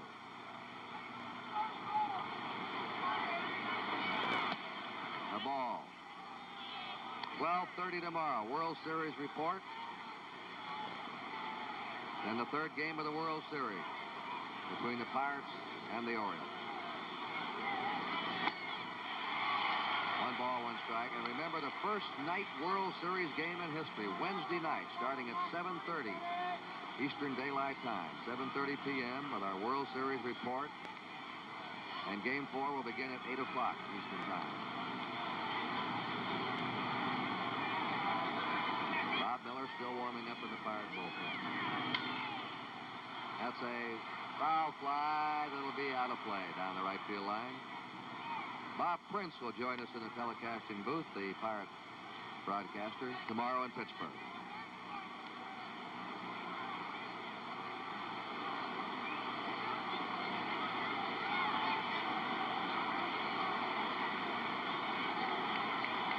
One out for the Pirates in the 6th inning. Bob Robertson at first. Change up, missing 2-2.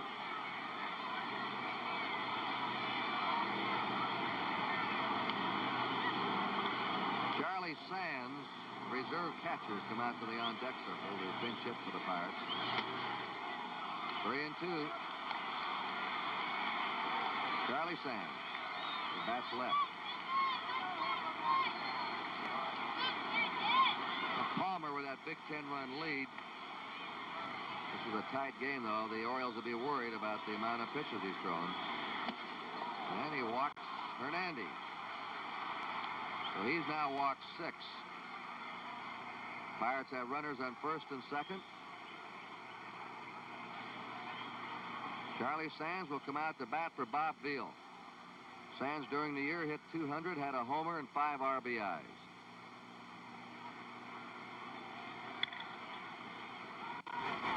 The Pirates the last 3 years have had the best pinch hitting record as a team in baseball. They dropped off a bit this year, but they still had an average that was superior. This year they hit .264 as a team pinch hitting. Listen to this. In 1969, as a team, they batted .317 in their pinch hitting efforts. And in 1970, they hit .299 as pinch hitters. Remarkable. 10-0. Baltimore leading top of the 6th inning. Pirates have runners on first and second, one out. And Charlie Sands looks at a low and away pitch. No action in the Baltimore bullpen.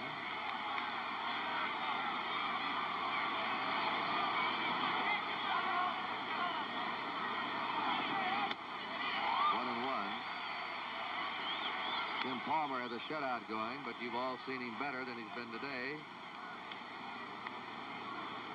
with his 6 walks.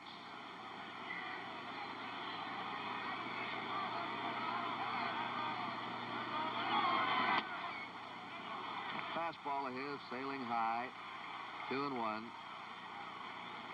Can't quite bring that one down today. When he does, he's throwing it for strikes and usually swinging strikes. The Pirates can't lay off of it. Comes in there around the letters, and you usually watch Hendricks grab it around the shoulders or up around the calf. It's hopping that much. 2 balls and a strike. 1 out, runners on first and second. There goes his bat. 2-2. Now someone has a souvenir of the World Series.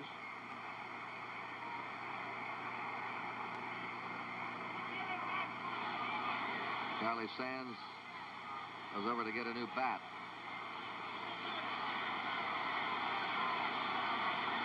Sometimes a fan will give the player back his favorite bat, and then they'll exchange and hand the fan a bat out of the bat rack in the dugout. Kurt, you're talking about Palmer's wildness, and we just took a quick look at the record at 71. And his toughest day control-wise was when he won a 12-4 game over Milwaukee. He went 9 innings, but he walked 7 men that day and struck out 5, and he's already walked 6 this afternoon, and we're just in the 6th inning.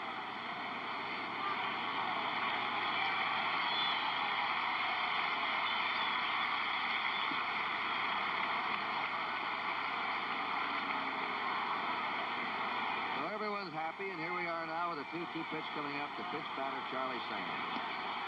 Ball 3, 3-2.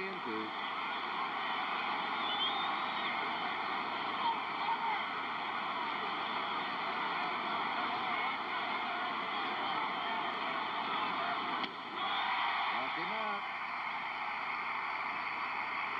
Palmer's playing, he and the catcher playing just a game of catch out here. They're either walks or they're strikeouts. 2 strikeouts, a walk in the 5th. There have been 2 walks and 2 strikeouts in the 6th. Jim Palmer now struck out 8, walked 6. Top of the order, Dave Cash. No hits 3 times. Bob Robertson at second. Jackie Hernandez at first. That's a ball. He didn't commit himself.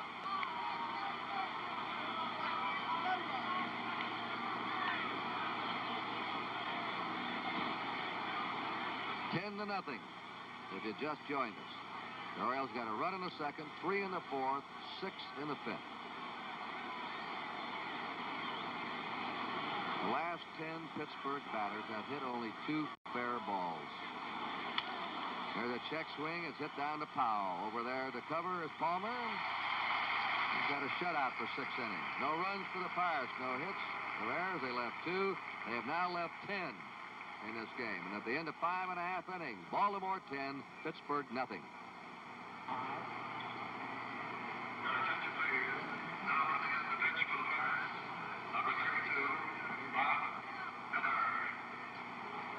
Bob Miller on the pitch. Let's go down to Tony. With me down here in the stands, the wife of the starting pitcher of the Orioles, Jim Palmer's wife, Sue. And Sue, they're pitching to your husband like he's Babe Ruth. He's noted for his pitching, not for his hitting. Yeah, he usually comes up with 1 hit a game, though, so I just have to be a little bit careful. Does Jim have any superstitions before he pitches? Like, does he like a certain dish, or was he nervous before this ball game? Well, he's known for eating his pancakes. We kind of switched to French toast occasionally. He had them yesterday, though, so if he eats them twice in a week, he's afraid he'll get fat, so he passed them up today. You know, he's got a pretty good lead right now, 10-0, but I've never seen Jim throw quite this many pitches. He's going to be a very tired man tonight. He looks tired already because he's walking quite a few, but I think that could be because he hasn't pitched in so long. Sue, thank you so much. Thank you, Tom. Sue Palmer, wife of Jim Palmer of the Orioles. Let's go upstairs. Bob Miller, we saw him in the first game Saturday, pitched an inning in relief. He was with 3 clubs in 1971, the Cubs, San Diego, and the Pirates. He's pitched in 2 previous series, both for the Dodgers in 65 and 66. This year he won 8, lost 5, an excellent earned run average of 1.64. There's a drive by Frank Robinson, sinking into right center. And Robinson now has had 3 singles and 4 times out. The Orioles have had 11 hits. L.A. Hendricks has been on all 3 times. A walk, he's been hit by a pitch ball, and he's singled in a run. And Robinson is going to be given a rest, and Paul Blair goes in to replace him. A big hand for Frank Robinson as he goes into the Baltimore dugout. With a 10-run lead, Earl Weaver lifts Frank Robinson. Paul Blair running for him at first.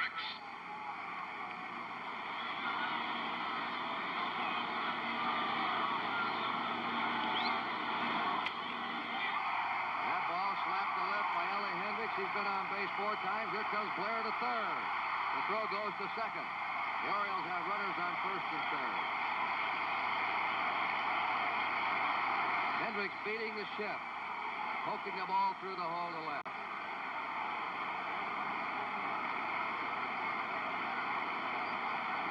And it doesn't seem to make much difference to the Orioles who the Pirates bring in. Brooks Robinson has singled, walked, and singled. He scored 2 runs. He's knocked in 2.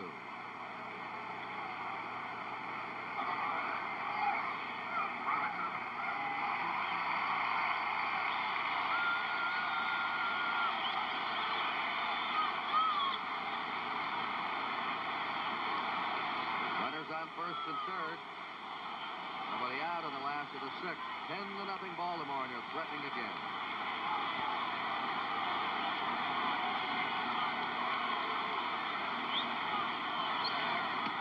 A ball. Dave Leonard, a right-hander, Grant Jackson, a left-hander, are warming up. And Chuck, I wonder if they might lift Jim Palmer. With a big lead, he's thrown a lot of pitches.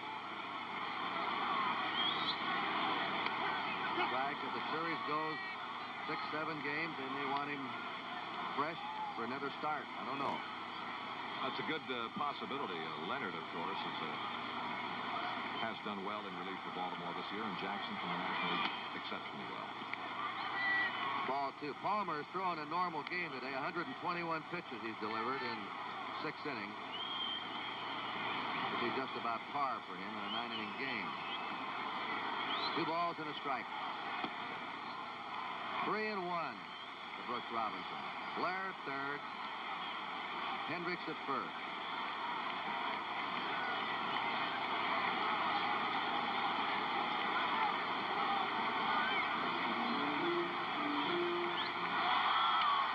They set up the middle by Brooks Robinson. In the score, Paul Blair, 11-0 Baltimore.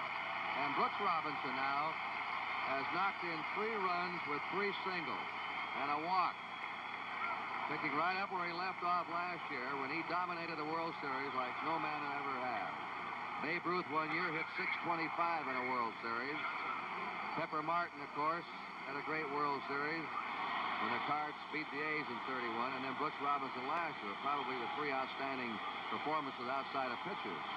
Dave Johnson has 2 hits in 3 times. That's a strike to him. Runners on first and second, nobody out. 13 hits for the Orioles. And that high curve, oh, Miller was lucky on that one. Hung right over the plate. Dave Johnson nods his head and says, "Boy, I should have had that one." He was a little too far in front of it. 2 strikes to Dave Johnson. Johnson stung the ball today, lined into a double play in the second.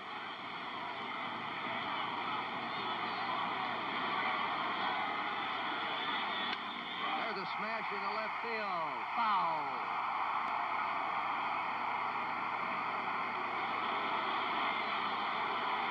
This is almost like batting practice for the Orioles. Well, you've heard that old trite expression so many times, Kurt. You're never as good as you look when you're winning, and you're never as bad as you look when you're losing. This is just one of those games for the Pirates. They've been in the other end of a few games like this, and the Orioles have also been in the other end of a few like this.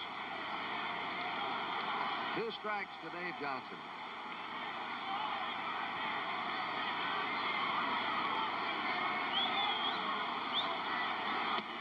A ball to him. Remember the 1960 World Series. The Pirates were beaten in 3 games, 16-3, 10-0, and 12-0, and yet still won that World Series. Look him out. That was one of the weirdest World Series of all. The Yankees doubled the run output of the Pirates in the series, and yet were beaten.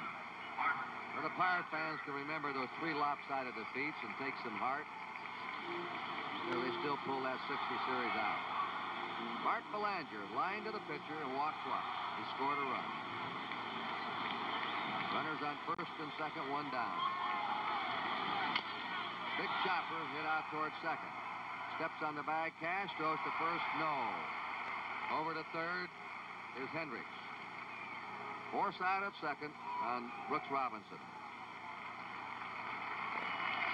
Then Robinson got a hand when he went in with a hard slide at second.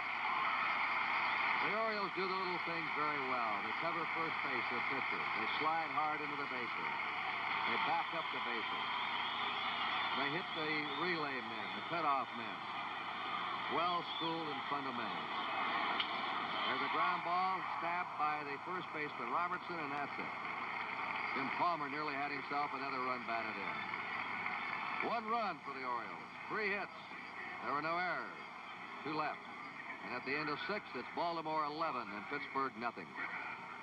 The fine breaking ball, and that's what Palmer has been trying to do effectively all game. In the last inning, he has gotten a couple of them in. Bob Robertson has walked, struck out a walk. 2 down, runners on first and third. Top of the 7th, 11-0 Baltimore, and it's ball 1 to Bob Robertson. Tomorrow, Steve Blass against Mike Cuellar. Blass the right-hander, Cuellar the left-hander. Ball 2, 2-0. Ball still popping into the mitt of Ellie Hendricks. You can hear it all over the ballpark. Jim Palmer. That live fastball of his, 2-0.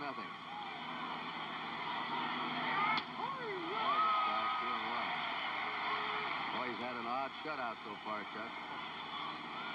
I'm remembering a game a couple of years ago. Sam McDowell pitched against Baltimore. He shut him out on 3 hits and threw 196 pitches. Strike 2. 2-2 to Bob Robertson.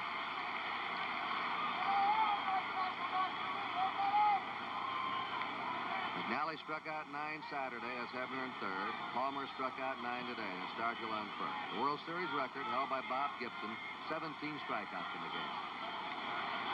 2-2 delivery. And there's a 10th strikeout for Jim Palmer, who now struck out 6 in the last 3 innings. No runs for the Pirates. 1 hit, no errors, 2 left. And at the end of 6 1/2, it's Baltimore 11, Pittsburgh nothing.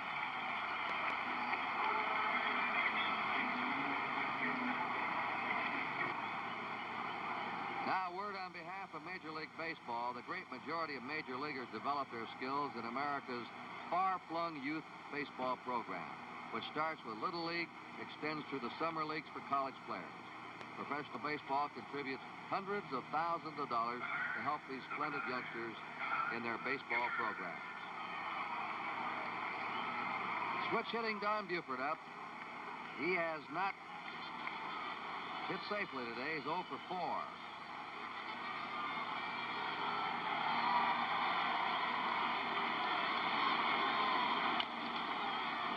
Ball to Bob Robertson. Easy play, 1 down. Belanger doesn't have a base hit either. Or the pitcher Palmer. Retman's up now. He's a single. Frank Robinson, 3 hits. Ellie Hendricks, 2 hits. Brooks Robinson, 3 hits. Dave Johnson, 2 hits. Bob Miller pitching to Merv Retman. Ball 1.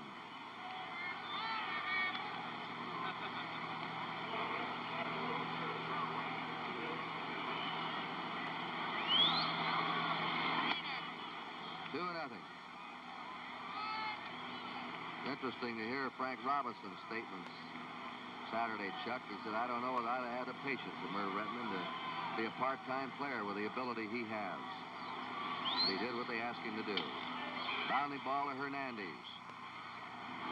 Right on target, 2 down. Boog Powell, 1 hit, a single in 4 times. Baltimore ahead 11-0. Last of the 7th.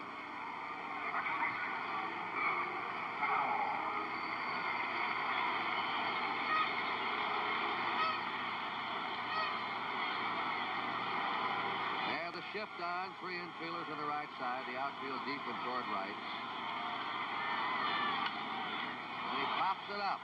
The high foul, Sanguillen settling under it. A quick 1-2-3 inning for Bob Miller.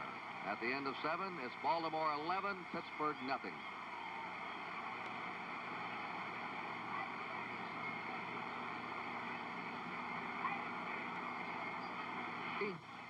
Chuck Thompson, Tony Kubek heading into the 8th inning. Manny Sanguillen, Jack Hernandez, and then the pitcher. Sanguillen, a single, grounded out, struck out. Jim Palmer with a slow one. It's a ball. 9 strikeouts for Palmer, 7 walks, 5 hits. Bounding ball. Great stop by Brooks Robinson. There's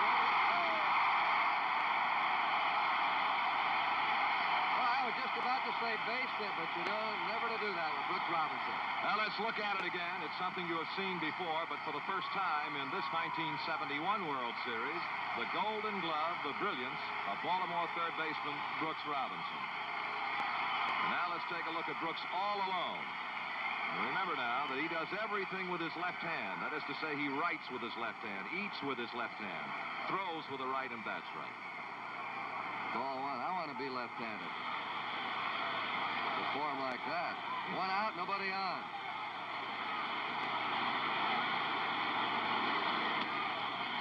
One ball, 1 strike. Brooks Robinson has had 3 hits, each hit driving in a run, a walk today, and has made the fielding play of the game.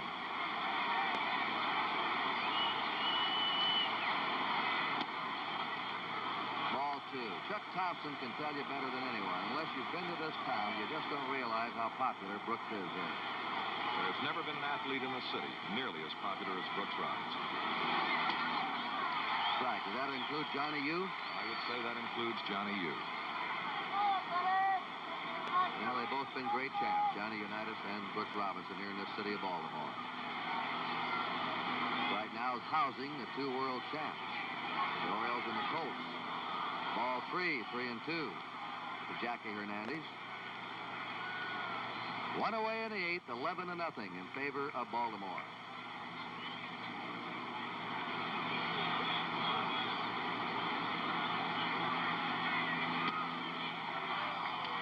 And Jim Palmer just walked his 8th man and is still pitching a shutout. Bob Miller, the pitcher, is due up. Dave Cash is on deck, but he's scheduled to hit. Davalillo is coming up. Vic Davalillo to hit for Bob Miller. We'll have a new Pirate pitcher, Dave Justy, in the last of the 8th inning.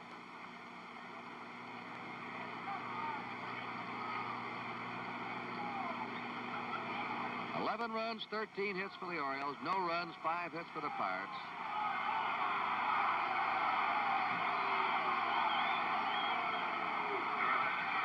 Good. While we wait, there's a cute little story about Jim Palmer and World Series nerves. They said, you know, are you nervous yesterday before the rain out? He said, you bet I was so nervous that I didn't want to drive. So I asked Dave Leonard to drive me to the ballpark.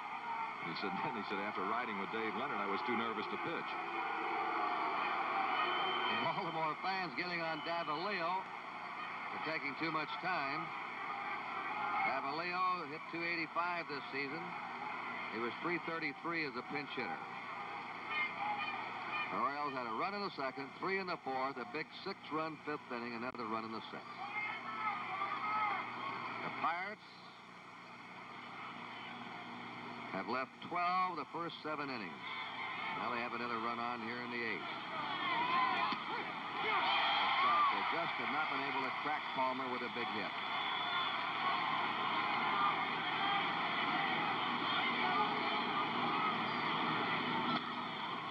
One ball, one strike to Vic Davalillo.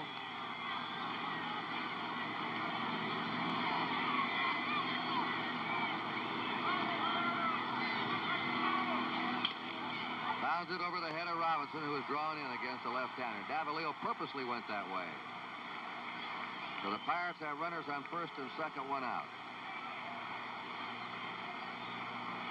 Top of the order, Dave Cash. Grounded hard to short, fly to center, fly to left, grounded out to first. 0 for 4.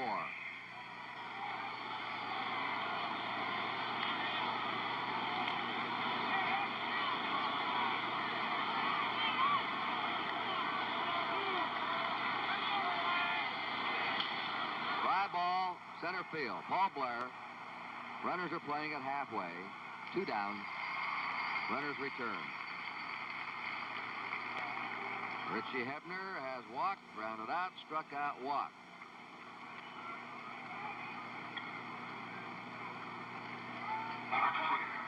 Both Palmer and McNally have bested their seasonal average for strikeouts.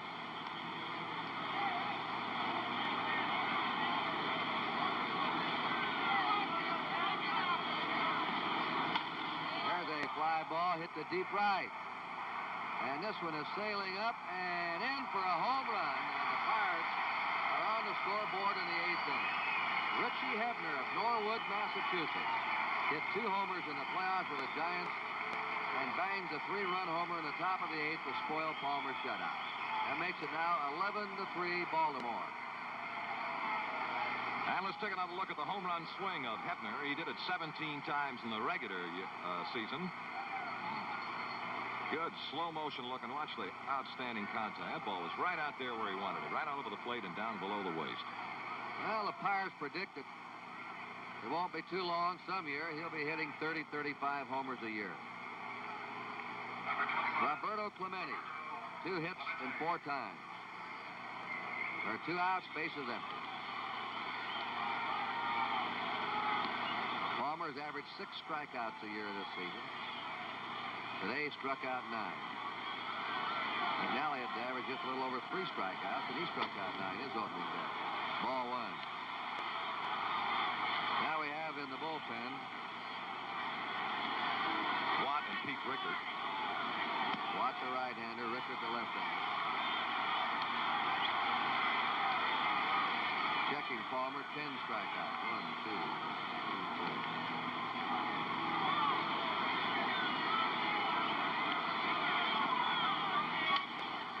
Clemente fouls it off.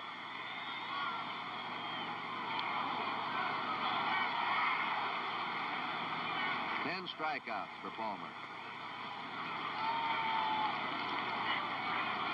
The 2-1 pitch. Bounding ball. Belanger can't handle it and back to second. Clemente's on. Belanger was shading second base against Clemente. He's been hitting the right field in this series so far. They have scored an error on Belanger. The official scores. Earl Weaver sitting on top of an 8-run lead. Willie Stargell has struck out, walked twice in singles. We had 3 official scorers in the World Series. Bob Stevens of the San Francisco Chronicle, Bill Jackman of the Baltimore Evening Sun, and Charlie Feeney of the Pittsburgh Post-Gazette. Foul back. 1 ball, 1 strike to Stargell. 11-3. Baltimore ahead in the top of the 8th.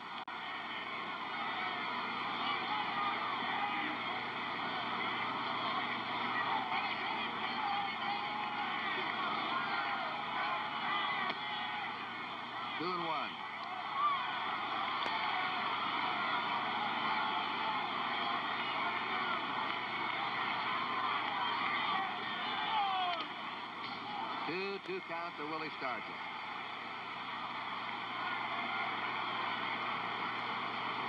And, Kurt, that's the second time today that plate umpire Ed Sudol's been hit a real wallop with a foul tip. And happily, he seems to be okay.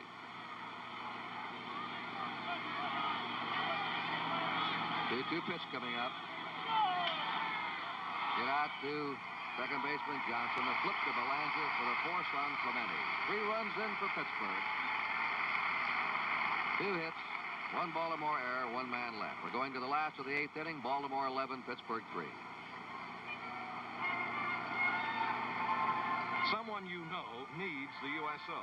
The GIs and the armed forces come from every community, including yours. Serving with them are Red Cross and USO. And how much they do is up to you. Support them with your fair share to your United Way campaign in your community. If you don't do it, it won't get done. The new pitcher for Pittsburgh is Dave Justy. A new left fielder, Vic Davalillo. Willie Stargell is out. And Justy will hit in the number 4 spot.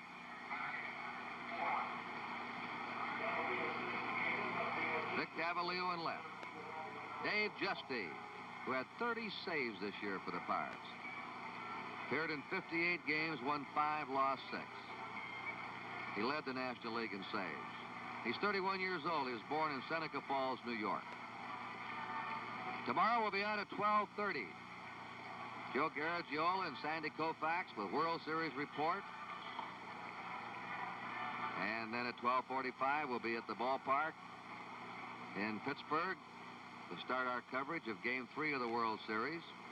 And then remember, Wednesday night, some history is going to be made. The first night game in World Series history, starting at 7:30 Eastern Daylight Time, Wednesday night, Game 4 of the World Series.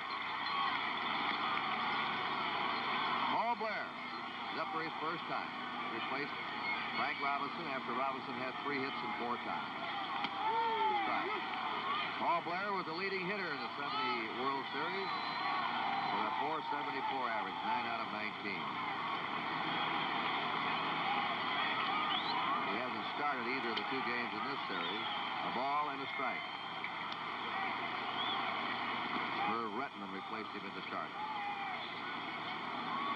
Ellie Hendricks on deck.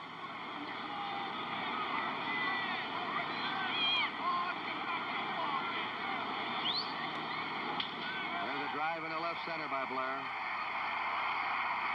Davalillo up with it, back in.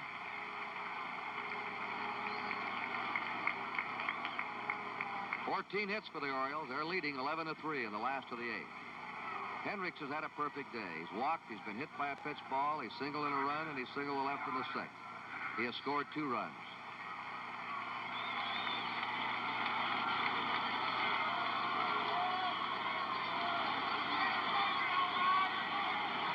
The Orioles have had 14 hits, an oddity, all singles. Fly ball out to Al Oliver in deep right center. Hauls it in, and there's 1 out. Here's that man now, Brooks Robinson. Single a run in the 2nd. Walked in the 4th. Single a run in the 5th. Single a run in the 6th. Listen to the hand for him. And made the fielding play of the ball game.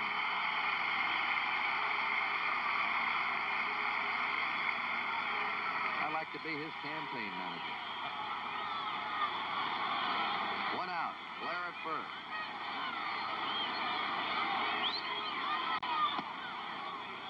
Ball 1.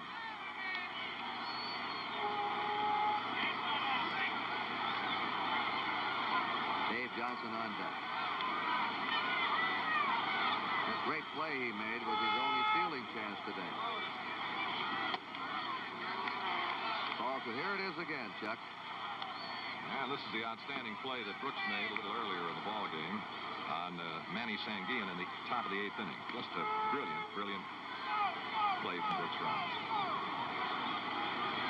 2 balls and no strikes to Brooks Robinson. Strike in the inside corner to him. 2-1.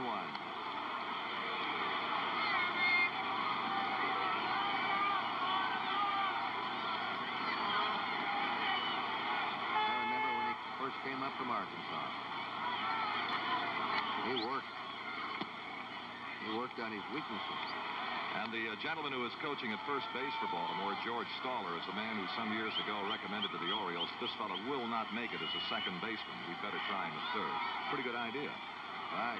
3-1 to Brooks Robinson. And he's been on now 5 times in a row. Runners on first and second, 1 out. Dave Johnson has had 2 hits in 4 times, knocked in a run, scored a run.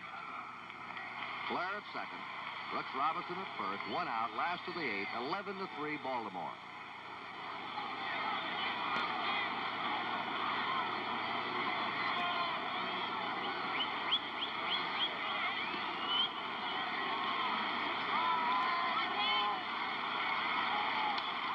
A high fly down the left field line. Davalillo over there.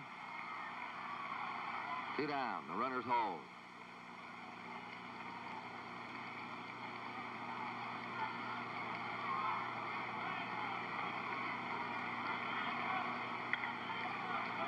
Brooks Robinson has tied a World Series record, most times reaching first base safely in a 9-inning game. 5. Babe Ruth did it on October 10th in the 1926 series, and Lou Brock for the Cardinals in the 67 series with 4 singles and a walk. Brooks Robinson's reached first 5 times in this game to tie an all-time World Series record. Babe Ruth had a home run and 4 walks in 1 game, a 9-inning game in the 26 series. Brooks Robinson today has had 3 singles and 2 walks. He tied a record. Mark Belanger, 0 for 2, drives it foul. Ball and a strike to Mark Belanger. That's Paul Blair at second. Brooks Robinson at first. Now in the record books with Babe Ruth and Lou Brock. 1 ball, 1 strike. Foul again. Robinson seems to, well, the last 2 World Series, he had only 1 hit in 19 times up in the 69 series against the Mets. But he's had a couple of series the way Lou Brock did for the Cardinals in 67 and 68. Brock stole 7 bases in each series. Every time he looked up, he was doing something. 1 ball, 2 strikes. They're 2 down. 11-3 Baltimore. 2-2 the count to Belanger. And the Pirates' last hope will be Oliver, Robertson, and Sanguine in the top of the 9th.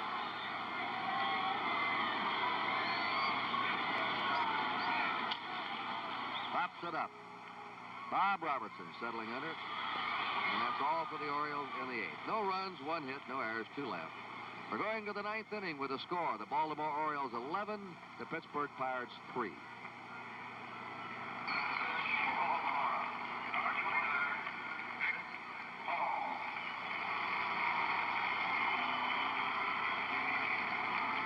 Earl Weaver now has lifted Jim Palmer, and on the pitch is Dick Hall. While he warms up, here's Tony.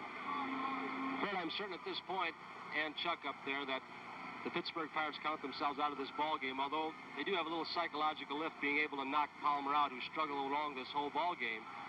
Tomorrow's scheduled pitchers will be Mike Cuellar for the Orioles and Steve Blass of the Pirates. And you know the complexion of this game could change somewhat because they'll be moving on to artificial surface. You won't see some of the great plays that a Brooks Robinson might make because the ball gets by you a little more quickly. And also with Cuellar, a screwball pitcher who keeps the ball down low in the strike zone, that artificial surface could be a factor. Some of those ground balls off Cuellar might go through.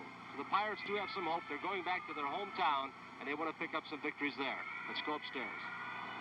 And the Pirates have been an outstanding home team this year. They led the National League in most home victories, winning 52 games in their own ballpark. So they'll have Blass going tomorrow against Cuellar. Wednesday night, the first night game in history, 7:30. Wednesday night, Eastern Daylight Time. Tomorrow's game, NBC will start coverage at 12:30 Eastern Daylight Time. Dick Hall, who turned 41 years old at the end of the season, will face Al Oliver, Bob Robertson, and Manny Sanguine. Pirates 8 runs down. Hall is one of the best control pitchers of the game. He throws strikes. for 4. Change, ball 1, strike 1. We were just trying to figure when the last time we saw Brooks Robinson play a bad game, and Chuck Thompson reminded me. There's a drive into right field for a base hit. I think it was a year ago. We were doing a Monday night game on our Game of the Week series on NBC. Robinson made 2 errors. 1 ball went through his legs. He dropped the pop-up. He struck out, what, Chuck, 2 or 3 times? I think he struck out 3 times. And I'm not going to play, can you top this? But would you believe it? Brooks Robinson committed 3 errors in 1 inning this summer in this ballpark. But the thing about that Monday night game, it was an anniversary party. His wife was holding it home, and his folks were there, and they all wanted to watch Brooks play. And he said, what a show I put on for him. Oh, he's made up for that, though, in the World Series the last 2 years. In the playoffs. About a 500 hitter in the playoffs. 1 ball, no strikes to Bob Robertson. He struck out twice. He's walked twice. It's a high pop. Dave Johnson calling for it and back of second. 1 down.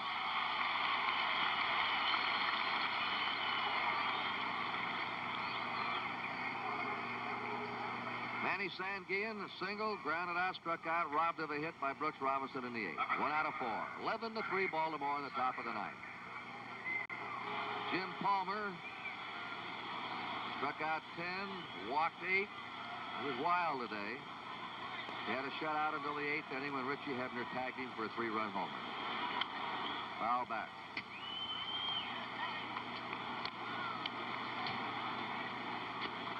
Well, unless the Pirates rally, Jim Palmer will get his 3rd World Series victory against 1 defeat.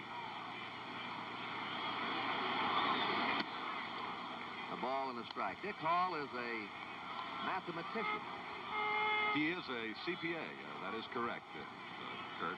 And that off-speed pitch you're watching, he calls it a slip pitch. Foul back. 1-2.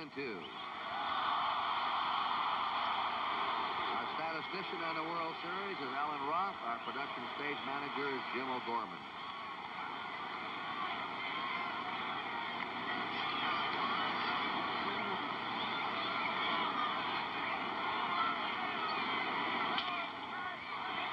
Johnson, 1, back, no. Forced out at second. Dave Johnson to Mark Belanger.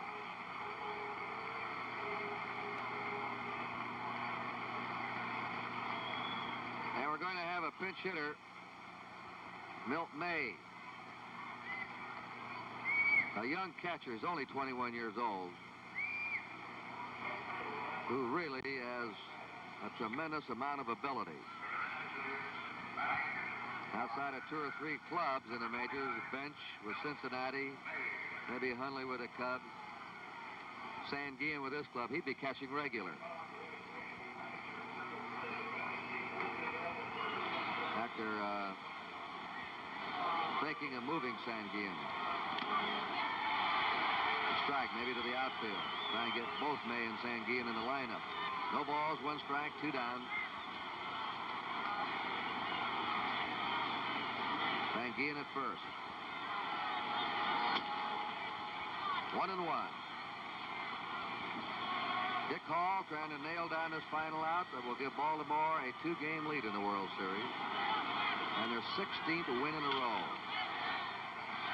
Up with it is Boot Powell to Dick Hall. It's all over. As the Orioles roll into an 11-3 win today. And lead now 2 games to none. Jim Palmer is the winner. And the losing pitcher, the starter, Bob Johnson. So our final score, Baltimore 11 and Pittsburgh 3.